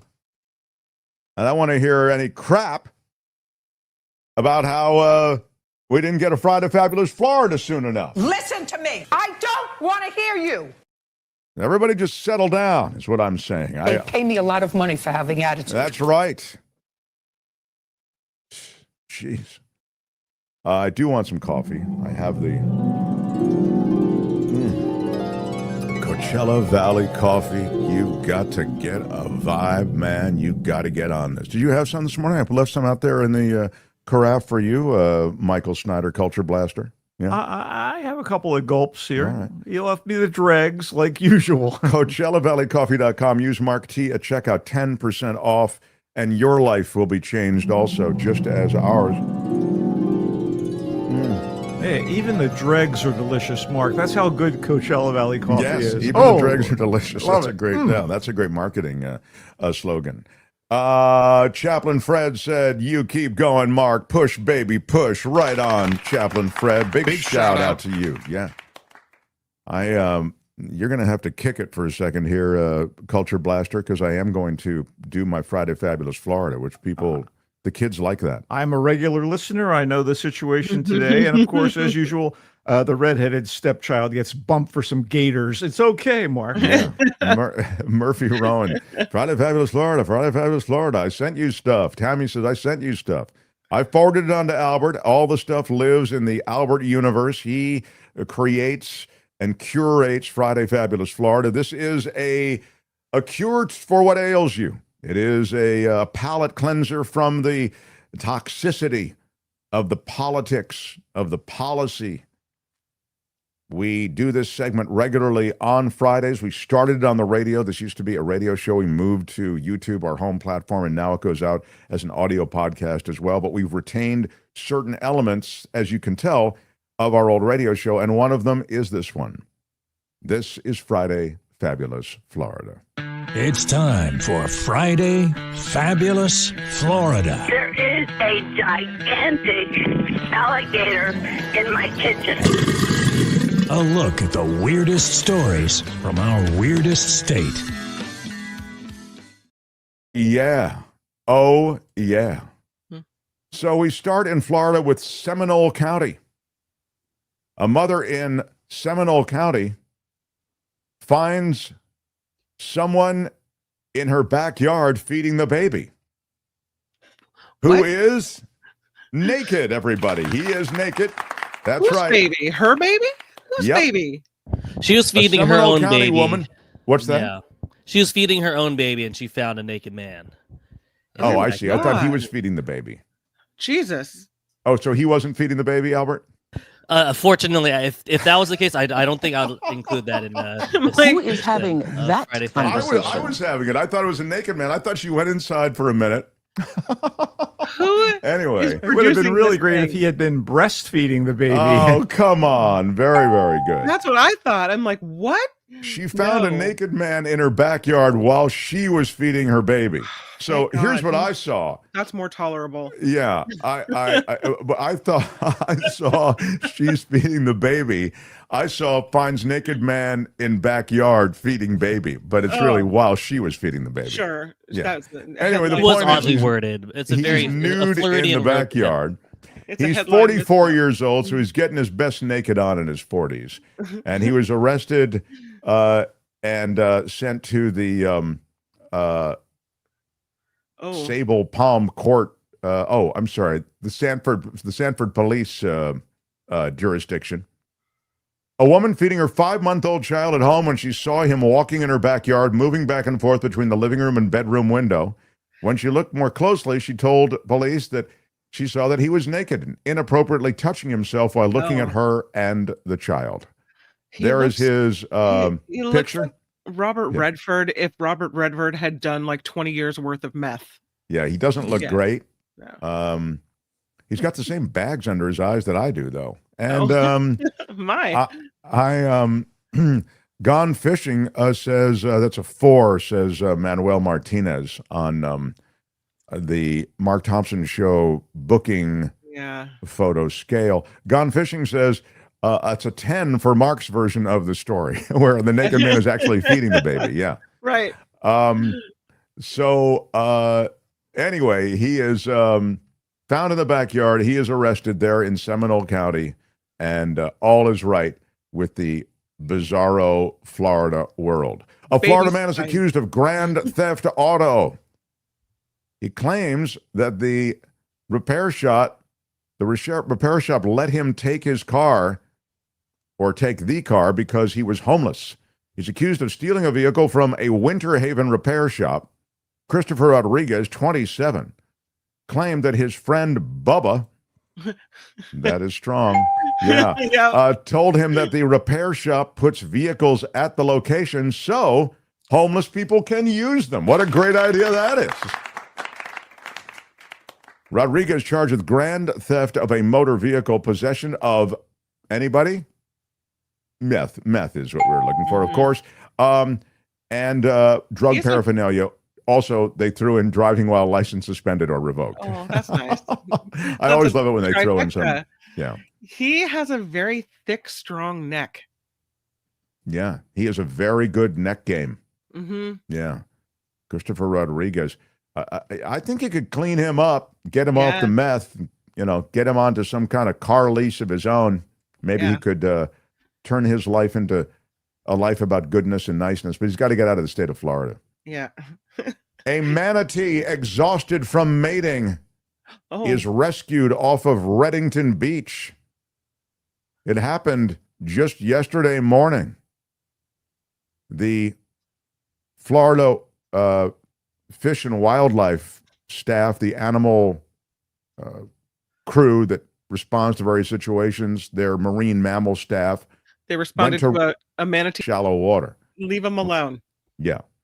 We definitely don't want the general public to get too close to a mating herd, because they can be dangerous. They are large animals, and they do it in shallow water. Isn't that the best place to do it? It was a manatee freak off. Yeah. All right. We are bound by the bylaws of this show to choose a favorite. It is like choosing between children. But of those 3, I'll remind you, the Seminole County mother who finds the naked man in the backyard. We wish he was feeding her baby, but he was actually just spotted while she was feeding her baby. But he was looking in the window and, not doing good things with himself. Florida man in public. Florida man accused of grand theft auto claimed that the repair shop, his buddy Bubba there, let him take the car because he was homeless. It was a kind of a homeless program. And finally, the manatee, exhausted from mating, rescued after beaching herself off Reddington Beach. We have to choose a favorite. Kim, I'll ask you, even though I know what your favorite is. I'm going manatee, sir. Yes, exactly. And Albert, how about you? What's the chat look like? The chat loves the manatee story. It's a bunch of manatees, manatee from almost everyone so far. So yeah. I think manatee. I agree. It's just BA where did like your version of the story? I think where the naked man is feeding the lady's child. Yeah. That's Friday Fabulous Florida for today. This has been Friday Fabulous Florida. There is a gigantic alligator in my kitchen. Y'all come back now here. Yeah. The Mark Thompson Show. I know. We didn't think we could get it all in, but we can. Quickly, Kim, is there anything that we need to get to, a story or two before we bring on the great culture blaster? I'm trying to address all of the agenda items typically on the show. Go ahead. Putin landed in Russia. Mm-hmm.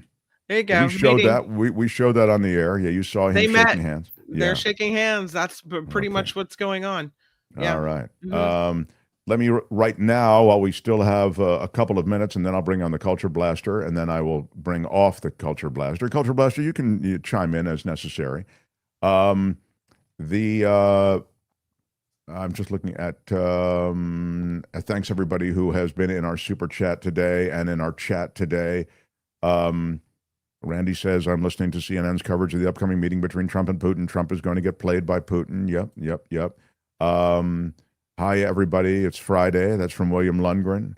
Donation in memory of Frenchie, says Romania Animal Rescue. They were so generous. They gave $50 to the show today in memory of my darling little girl. And I'm so, thank you.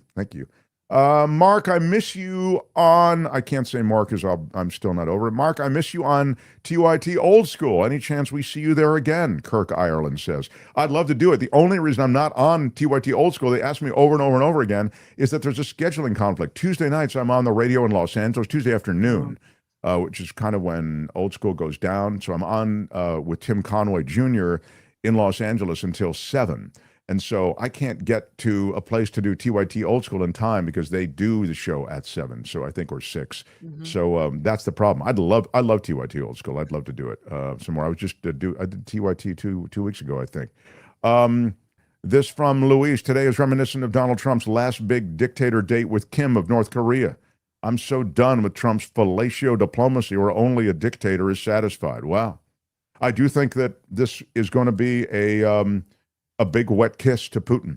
I really do. I don't see a way that Trump or the West or Ukraine emerge in any kind of appreciably more positive position than they're in now. And I see a lot of ways in which this meeting in itself is a gift to Putin. And as I've said to you before, and the last thing I will say on this, but I do think it's worth reiterating, is that usually and most of the time, before they have these summit meetings where two world leaders meet, there's been a lot of diplomacy. There's been a lot of heavy lifting. There's some sort of pre-agreements in place. They know where it's going. There's an aspect of it that's pro forma, that's theatrical, that is high profile for a reason. Trump, of course, can do the photo op part, but no one was doing the heavy lifting of diplomacy part because it's all between Trump and Putin, and he wants no one in the room but himself and the translator. That's a problem. So Asbjorn says, MAGA is lapping it up. They love this staged strongman antics of the dear leader. Asbjorn with a 100, is it kroner? Is that what those are? Yeah. The fake crime-fighting distraction from the Epstein files is working. How can they be so dumb? Inbreeding? What? I think it's true. I was saying to Kim, the added value that Trump gets from the Putin meeting, from taking over Washington, D.C., is that it distracts from Epstein. And that's a real thing. Great impression, your most handsome favorite governor. Thank you for your attention to this matter, Osbjorn says. Yeah, that impression that JL does is really terrific. Criminal United Summit. How can anyone condone this? USA can solve this with real support. You don't compromise with dictators, says Osborne. Well, Osborne's really active in the chat today. Very and prolific. Making some great points, I think. Sadly, you can't trust the U.S. with Trump in charge. Yeah, I read that already. And I smell a rainbow, says Cousin Erie. Mm-hmm. That is true. The culture blaster's in the room. I have a cousin called Bubba, says Natalie Alejandro. Wow. Maybe wonder it's the same. Now, has the show been extended to 2 p.m. Pacific yet? No? Okay, 1:30 is my compromise position. Let's go. Yeah, we on Fridays, we run long. And I just think that I'd rather do a show for you that has value and good content than just be looking up at the clock all the time and going, I got to get off. I mean, I don't have ABC News to hit. I don't have another host to get out of the way for. Why not give you the show that you support? So that's what we do with these franchises that many of you love.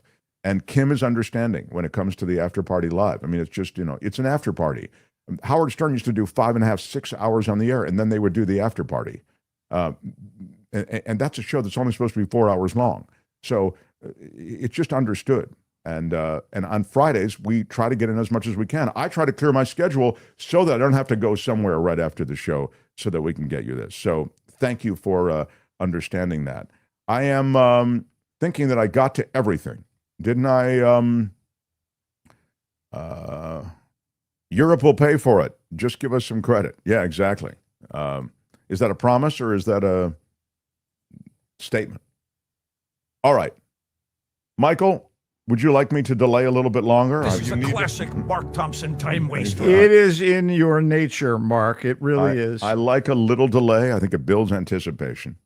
I don't like to get right to it. It's a foreplay of this program that we have people anticipate. If you hear me howling, it's not an orgasm, though. All right. Albert, are you ready for this? Kim, are you ready? Push the like button. All right. If everybody is ready, I will. The Mark Thompson Show. On Fridays, he joins us. He's a brilliant, I'm going to call you a patron of the arts. That's fair. You are someone who lives and breathes the culture of music, movies. You do the superhero movies. You do the weird subtitled movies. You do it all. And streaming television. He comes and goes on a rainbow. He's the wonderful culture blaster, Michael Snyder, everybody. Hey, hi, Mark. Hi, Kim. Hello, Albert, and wherever you are, Tony, I hope you're doing fine. And obviously, love you, audience. We really, really do love you. Look, I'm not complaining, but it's only August 15th, Mark, and there are already 3 different Oktoberfest beers for sale at Trader Joe's. And who knows how many at Bevmo. This is like Halloween decorations at the 4th of July. Wait. So Oktoberfest, too soon? Is it too soon? You're a beer drinker. I am a beer aficionado. I have a couple a week, and I want to make sure it's something crafty, well thought out, something complex. Oh, God, I know it sounds so unbelievably arrogant to be sniffing and tasting and gargling the beer as if I was some kind of connoisseur, but I am. You are a connoisseur, I am. Yeah. A lot of people would say you have a drinking problem, but I don't say that. I say you're a connoisseur. Only a couple of weeks. Speaking of beer, by the way, hey, you guys at Golden Road, sponsorships are available. Anyway, look, I'm really uneasy about that ill-considered Trump-Putin Summit in Alaska. I did hear, since it's Alaska, that it's being catered by Sarah Palin and that the breakfast buffet would include bear claws made from real bear that Palin shot during a recent hunt. I could be wrong about this. Oh, my God. That's the scuttlebutt. And meanwhile, actor, and I use the term loosely, Dean Cain, who played the Man of Steel on the long-canceled Lois and Clark show, seems to have been serious about becoming an ICE agent. Mark, I never thought I'd see the day when that Bastion of Liberty Superman joined the Gestapo. Well, if you looked at him, he's not Superman anymore, dude. Oh, okay. He's a fat guy who sits at the back of a I don't know, I think a makeup trailer. They make him up. He's not actually an ICE agent. He's like an honorary, literally, this is true. This isn't just me dumping on Dean Cain. He's an honorary ICE agent, so he'll get paid, but he does commercials, and he'll be on with Kristi Noem, and he'll give you, he's still handsome, he's still got the face, it's a little chubbier, but he's not going to chase down any. He's not going to chase down anything. You know? He's not even making action movies, which brings us to the movies of the week. First, a quick apology because of scheduling conflicts. I was not able to review the new Highest to Lowest, which is not lowest, Highest to Lowest is Spike Lee's remake of Kurosawa's great gangster movie, High and Low, which it's one of my favorites. What was the scheduling conflict? I'm curious. It was in conflict with Nobody 2, which is what we're going to lead off with. I had already committed to that, and there were no other alternatives available to me in Los Angeles, although had I been in San Francisco this past week, I would have been able to. That's really counterintuitive. You would think Los Angeles would be the place where we're going to make sure that, the reviewers cover every damn movie that we have coming out. But you're saying there were a limited number of offerings for screenings in Los Angeles. Yeah, and I missed it, but I'm going to try to catch up to it. It's going to be online. It'll be streaming, I believe, on Apple TV in about a week or two. Highest to Lowest, new from Spike Lee, a reunion with Denzel Washington, a longtime collaborator. Wow. It's fantastic. Well, let's talk I don't know about if it's any good. We don't go with that. I don't know. Let's talk about Nobody 2, which I did see. And we were... I just want to start you with aficionado is a ding word. So we were poking a little bit at Dean Cain, and you never would believe that Bob Odenkirk, a comedy legend who, with David Cross, did Mr. Show on HBO, a great sketch show that our pals, Tom Kenny and Jill Talley, the woman who would be his wife, used to be members of their ensemble. Did they meet on the show? They met on the Julie Brown show, which was one of the first things on the Fox network. They were part of that ensemble. I think that's where they met. Okay. But lovely people, the great Tom Kenny and the great Jill Talley. Anyway, I digress. Bob Odenkirk never struck me as a guy who would transition into acting and serious acting. Then came Breaking Bad. And then came, his Better Call Saul, where he plays the questionable legal beagle. Yeah, lawyer, yeah. And I guess a couple of years ago, a movie came out called Nobody, where this guy, Bob Odenkirk, plays this schlub who apparently, nobody takes seriously. And when his wife and family are threatened, it turns out that he's got some certain set of skills. Yes, a certain set of skills. What? And I suggest you check out Nobody before you see Nobody 2. It's really one of those things where there are surprises that you don't expect that are going to come your way, and Nobody with Bob Odenkirk playing the lead, again, this suburban dad who suddenly seems like mega spy master. Anyway, is Nobody 2 as surprising and startling as Nobody? No. Does it have action and laughs? Yes, plenty. And, Hutch Mansell, the character played by Odenkirk, has been pulled fully back into the business, which is basically, espionage and beating up on the bad guys and such. And he wants a vacation. And, the first movie may be better, but that is not to denigrate the sheer entertainment value of Nobody 2. Hutch decides to take a family vacation. He's exhausted. He's getting beaten up. He's beating people up. He's doing things for this Black Ops organization. But he wants to go to a water park where he and his brother used to go as kids, and he wants to bring the fam. Sure. He wants to get away from all the dangerous types that now plague him as a matter of course. But luckily for us, the viewers, he can't escape trouble and his true nature. Connie Nielsen is back in Nobody 2 as Hutch's wife, Becca, who has learned to tolerate his increasingly treacherous work situation. Christopher Lloyd returns as Hutch's dad, a surprisingly resourceful senior citizen because he used to be an FBI agent. And RZA is also on board again as Hutch's equally skilled brother, it turns out. Additional returnees from the first movie are Michael Ironside as Eddie Williams, Hutch's father-in-law, Colin Salmon as the barber, Hutch's former government handler, and the kids, Gage Monroe as Brady the boy, now a teenager, and Paisley Keterath as the daughter, Sammy. The gang's all here. So all that's needed as they go to the water park is new villainy, and that is provided by some unlikely choices for the cast, but they deliver. Colin Hanks plays a shady sheriff. You've never seen him more vicious on screen. He's got those Tom Hanks genes, Mr. Nice Guy. You wouldn't think Mr. Nice Guy. It's great. And especially cool is Sharon Stone in a wild turn as a deranged crime queen. Oh my God. Sharon Stone. Sometimes we talk about Nick Cage chewing the scenery. Sharon Stone made a buffet of everything in her sight in this movie. So nobody. So is it a would you say over the top kind of cartoonish or? Yeah, to an extent. In that regard, it's maybe a little bit like Novocaine, which was again like a live action cartoon where you just couldn't hurt the guy. How many times have we seen James Bond prove indestructible in the movies? Apparently Hutch has that genetic makeup, or he's been well trained. Anyway, I enjoyed Nobody 2. It's in theaters, and if you haven't seen the first one, see it first. This is a lot of fun, and there's a lot of fisticuffs and gunfire and car chases, everything you want in an action film and comedy. Again, not great, but oh so entertaining. Nobody 2. All right, Nobody 2.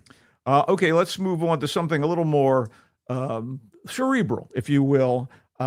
East of Wall, which our pal Tim Sika jumped the gun on last week and reviewed, is a gritty, no-budget, almost cinema verite slice of hard modern-day life in South Dakota about a woman who has lost her husband, is kind of a den mother for a bunch of kids. She's a very giving individual. She's tattooed, she's a little Zoftic, and she's a horse trainer, and her living is made by training and selling horses. And the kids are all trick riders and whatever. And this reminded me a little of Chloe Zhao's 2017 breakthrough, The Rider, with a Western Plains setting and real-life people playing lightly fictionalized versions of themselves. And it's all about survival amid hardship because, the ranch is broken down. It's in the Badlands of South Dakota. And, she's trying to make ends meet by selling the horses. And there is the overarching tragedy of having lost her husband, who's or was the father of one of her kids. She has a handful of kids by different guys. But honestly, this survival amid hardship is very, very powerful. And it really does look like you're almost watching a documentary. If it wasn't for Scoot McNairy playing a horse trader with a little more money behind him, who wants to kind of team up with Tabitha, who is, of course, the matriarch of the family on this horse ranch, and also Jennifer L., both notable high-profile professional actors. I think everybody else is playing it real, and that was impactful for me. And I thought that East of Wall was potent and worth seeing and seeking out. It is, in fact, in select theaters. You know how that works. But this feels as though it's one of those indie films that you kind of like. You know what I mean? Yeah, and I talk about like the range of stuff that you review and see. This feels like it falls into that category. Yeah, this is one to seek out. Kudos to director and screenwriter Kate Beecroft for capturing this realness on screen, and double kudos to these people who are not professional actors but never seem false, always seem themselves, and don't react to the camera in a kind of obvious way. They did a lovely job with this movie, East of Wall. That not using non-pros is something that I remember in that Academy Award-winning film. Was it Nomadland or something like that? Yeah. This is Chloe Zhao again. The same thing. Yeah, she did that in The Rider, and Tabitha, The Rider was brilliant. Tabitha Zuniga and her daughter Portia, who I guess she's the eldest daughter, are natural and wonderful in this thing. You really liked it. It's called East of Wall. Got it. Yeah. Okay. It also made me despair for the nature of the middle of the country, but that's another thing entirely. Let's switch gears entirely and talk about Trouble Man. It's a sometimes fun crime comedy that is an unabashed contemporary take on the blaxploitation movies of the 1970s. This movie, though, is unafraid to be silly. It is set in Hotlanta, aka Atlanta, Georgia, and was directed by and stars Michael J. White, who you may recall if you're a superhero fan, having played Spawn. And here he plays Jackson, the heroic ex-cop turned private investigator that seems to be at the heart of all these kinds of movies. Love that. There's a Richard Roundtree vibe coming on. Yeah, baby. I love my Richard Roundtree. Anyway, Michael J. White is supported by rapper, producer turned actor Clifford Method Man Smith, who is so hilarious in the indie comedy Bad Shabbos, which I highly recommended a couple of months ago. Here he plays a shady but honorable gangsta.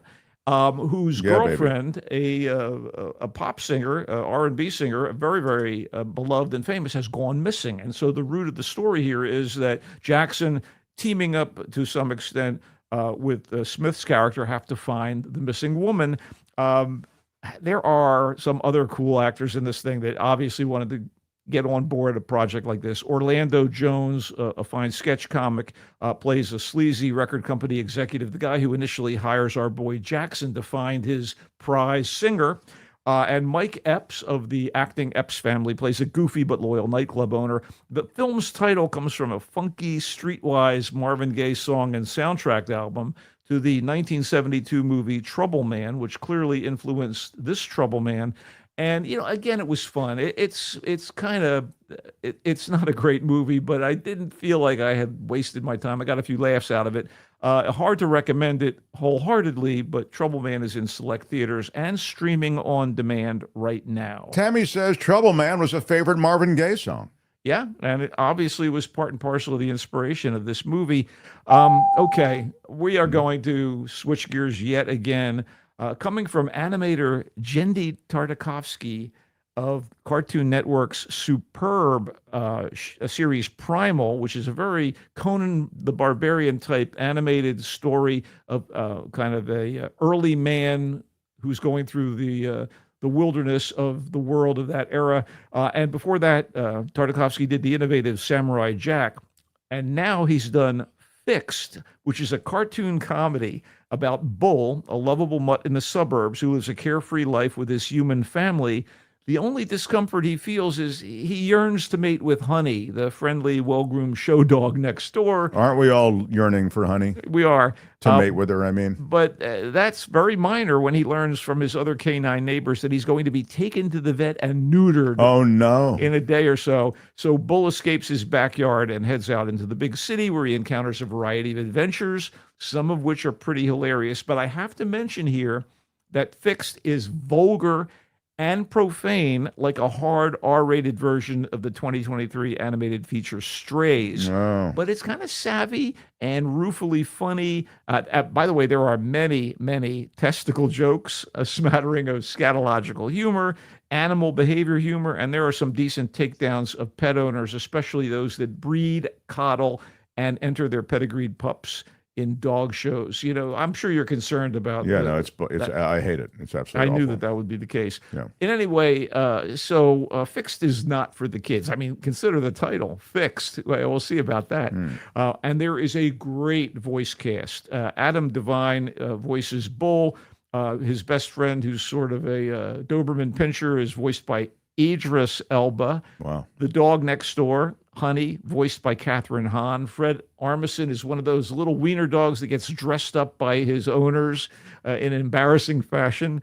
Bobby Moynihan, Beck Bennett. Michelle Buteau from Babes voices another female dog. And River Gallo, the star of Pony Boy, who is hermaphrodite, plays kind of a big dog who also has both sets of genitals and turns out to be kind of a sweet character. This thing, again, was directed by Jendi Tartakovsky, and he co-wrote it. And, it's on Netflix, so you can stream it if you like. You may be put off. I'm telling you, I don't think this is the sort of thing Kim and the kids would watch at her place. Her kids are growing up fast, but you're right, probably not appropriate. It's very adult, but it's also in select theaters. I enjoyed Fixed with all those caveats. All right.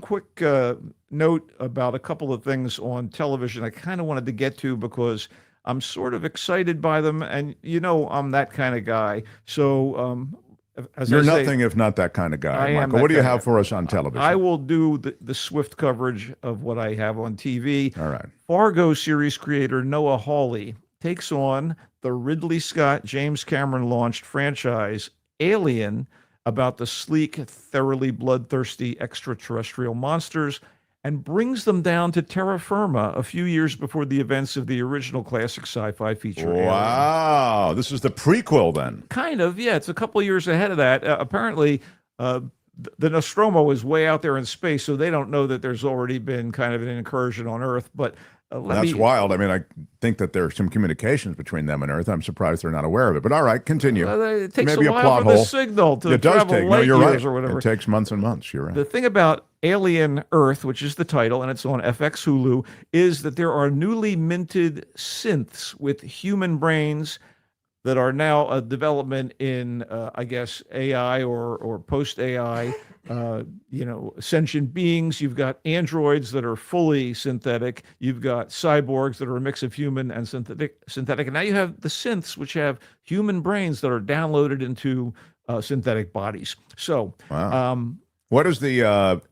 What do they look like? They still have look that. like humans. They look like humans. So they shook the whole teeth that come out of the. No, there's none of that going on. That's interesting. It's kind of a way to achieve immortality, at least scientifically, by a certain company that's run by a Zucker-esque, Bezos-esque kid. Who is obviously modeled a little on Zuckerberg as well. Anyway, to wrap it up, these newly minted synths with human brains are pitted against the aliens and other creatures that are let loose when a research spaceship crashes in Southeast Asia. And there's kind of a Peter Pan Lost Boys subtext or homage going on. The leader of the synthetic humans is named Wendy. By the way, she bears a striking resemblance to the super cute French actress Audrey Tautou, to the point where I sometimes felt like I was watching Amelie versus Alien. Anyway, but I have enjoyed the first couple episodes, and I look forward to seeing where Hawley takes things. Familiar faces in the cast include Timothy Oliphant from Justified as an android mentor to the synths, and Essie Davis from The Babadook as a human scientist. By the way, the actress playing Wendy is Sydney Chandler, daughter of actor Kyle Chandler. And on the Nepo Baby talent meter, she is currently at not bad, kid. Wow. That sounds kind of intriguing, I suppose. Yeah. And it's on FX? Yeah, it is on FX and Hulu. And quickly, Eyes of Wakanda on Disney Plus was produced by Sinners and Black Panther filmmaker and Oakland native Ryan Coogler. It is a beautifully animated, creatively conceived, and generally well-written 4-episode time-spanning anthology series about the Wakanda war dogs who go out into the real world and try to snuff any technology from Wakanda that's gotten out because it's way too advanced for humanity as it is at that moment. There are some connective tissue aspects between the chapters and Marvel's Black Panther movies. It is good stuff and beautifully executed, and there hasn't been a lot of buzz about Eyes of Wakanda, and that is your television wrap-up. Very interesting. More 1500 says Alien should have ended after the second film. Do you agree with that? That's just a little digression. You can say that, but a couple of the sequels have actually worked for me. But yeah, the quality. They definitely. What will ever achieve the excitement of James Cameron's Aliens? The one oh my with the God, S? that was. I still remember the theater. I saw it, and it was just incredible. Let's just review Eyes of Wakanda, beautifully animated and conceived. He likes it and encourages you to see it. It's on Disney Plus. Alien Earth is the offering to which Michael's referring as a prequel, really, of sorts to the Alien films that we're all familiar with. He likes it as a concept, kind of liked it. I think they did a good job so far, but I'm going to reserve total judgment until I see the rest of the series. 2 episodes in. Fixed is the movie that he reviewed. It's a stylized adult animated comedy. It doesn't look like Tartakovsky's other stuff. It looks a lot like John Kricfalusi's Ren and Stimpy, if you know what those cartoons look like. It's got that kind of broad burlesque style, and it worked to an extent for me. It features the voices of Adam Devine, of Idris Elba, Catherine Hahn, Fred Armisen, Beck Bennett, Bobby Moynihan. How could it go wrong? It follows the dog who learns he's going to be neutered, and he escapes. But you got to be ready for some salty adult entertainment. It's not for the whole family unless the whole family is fully grown. That's a note to Kim.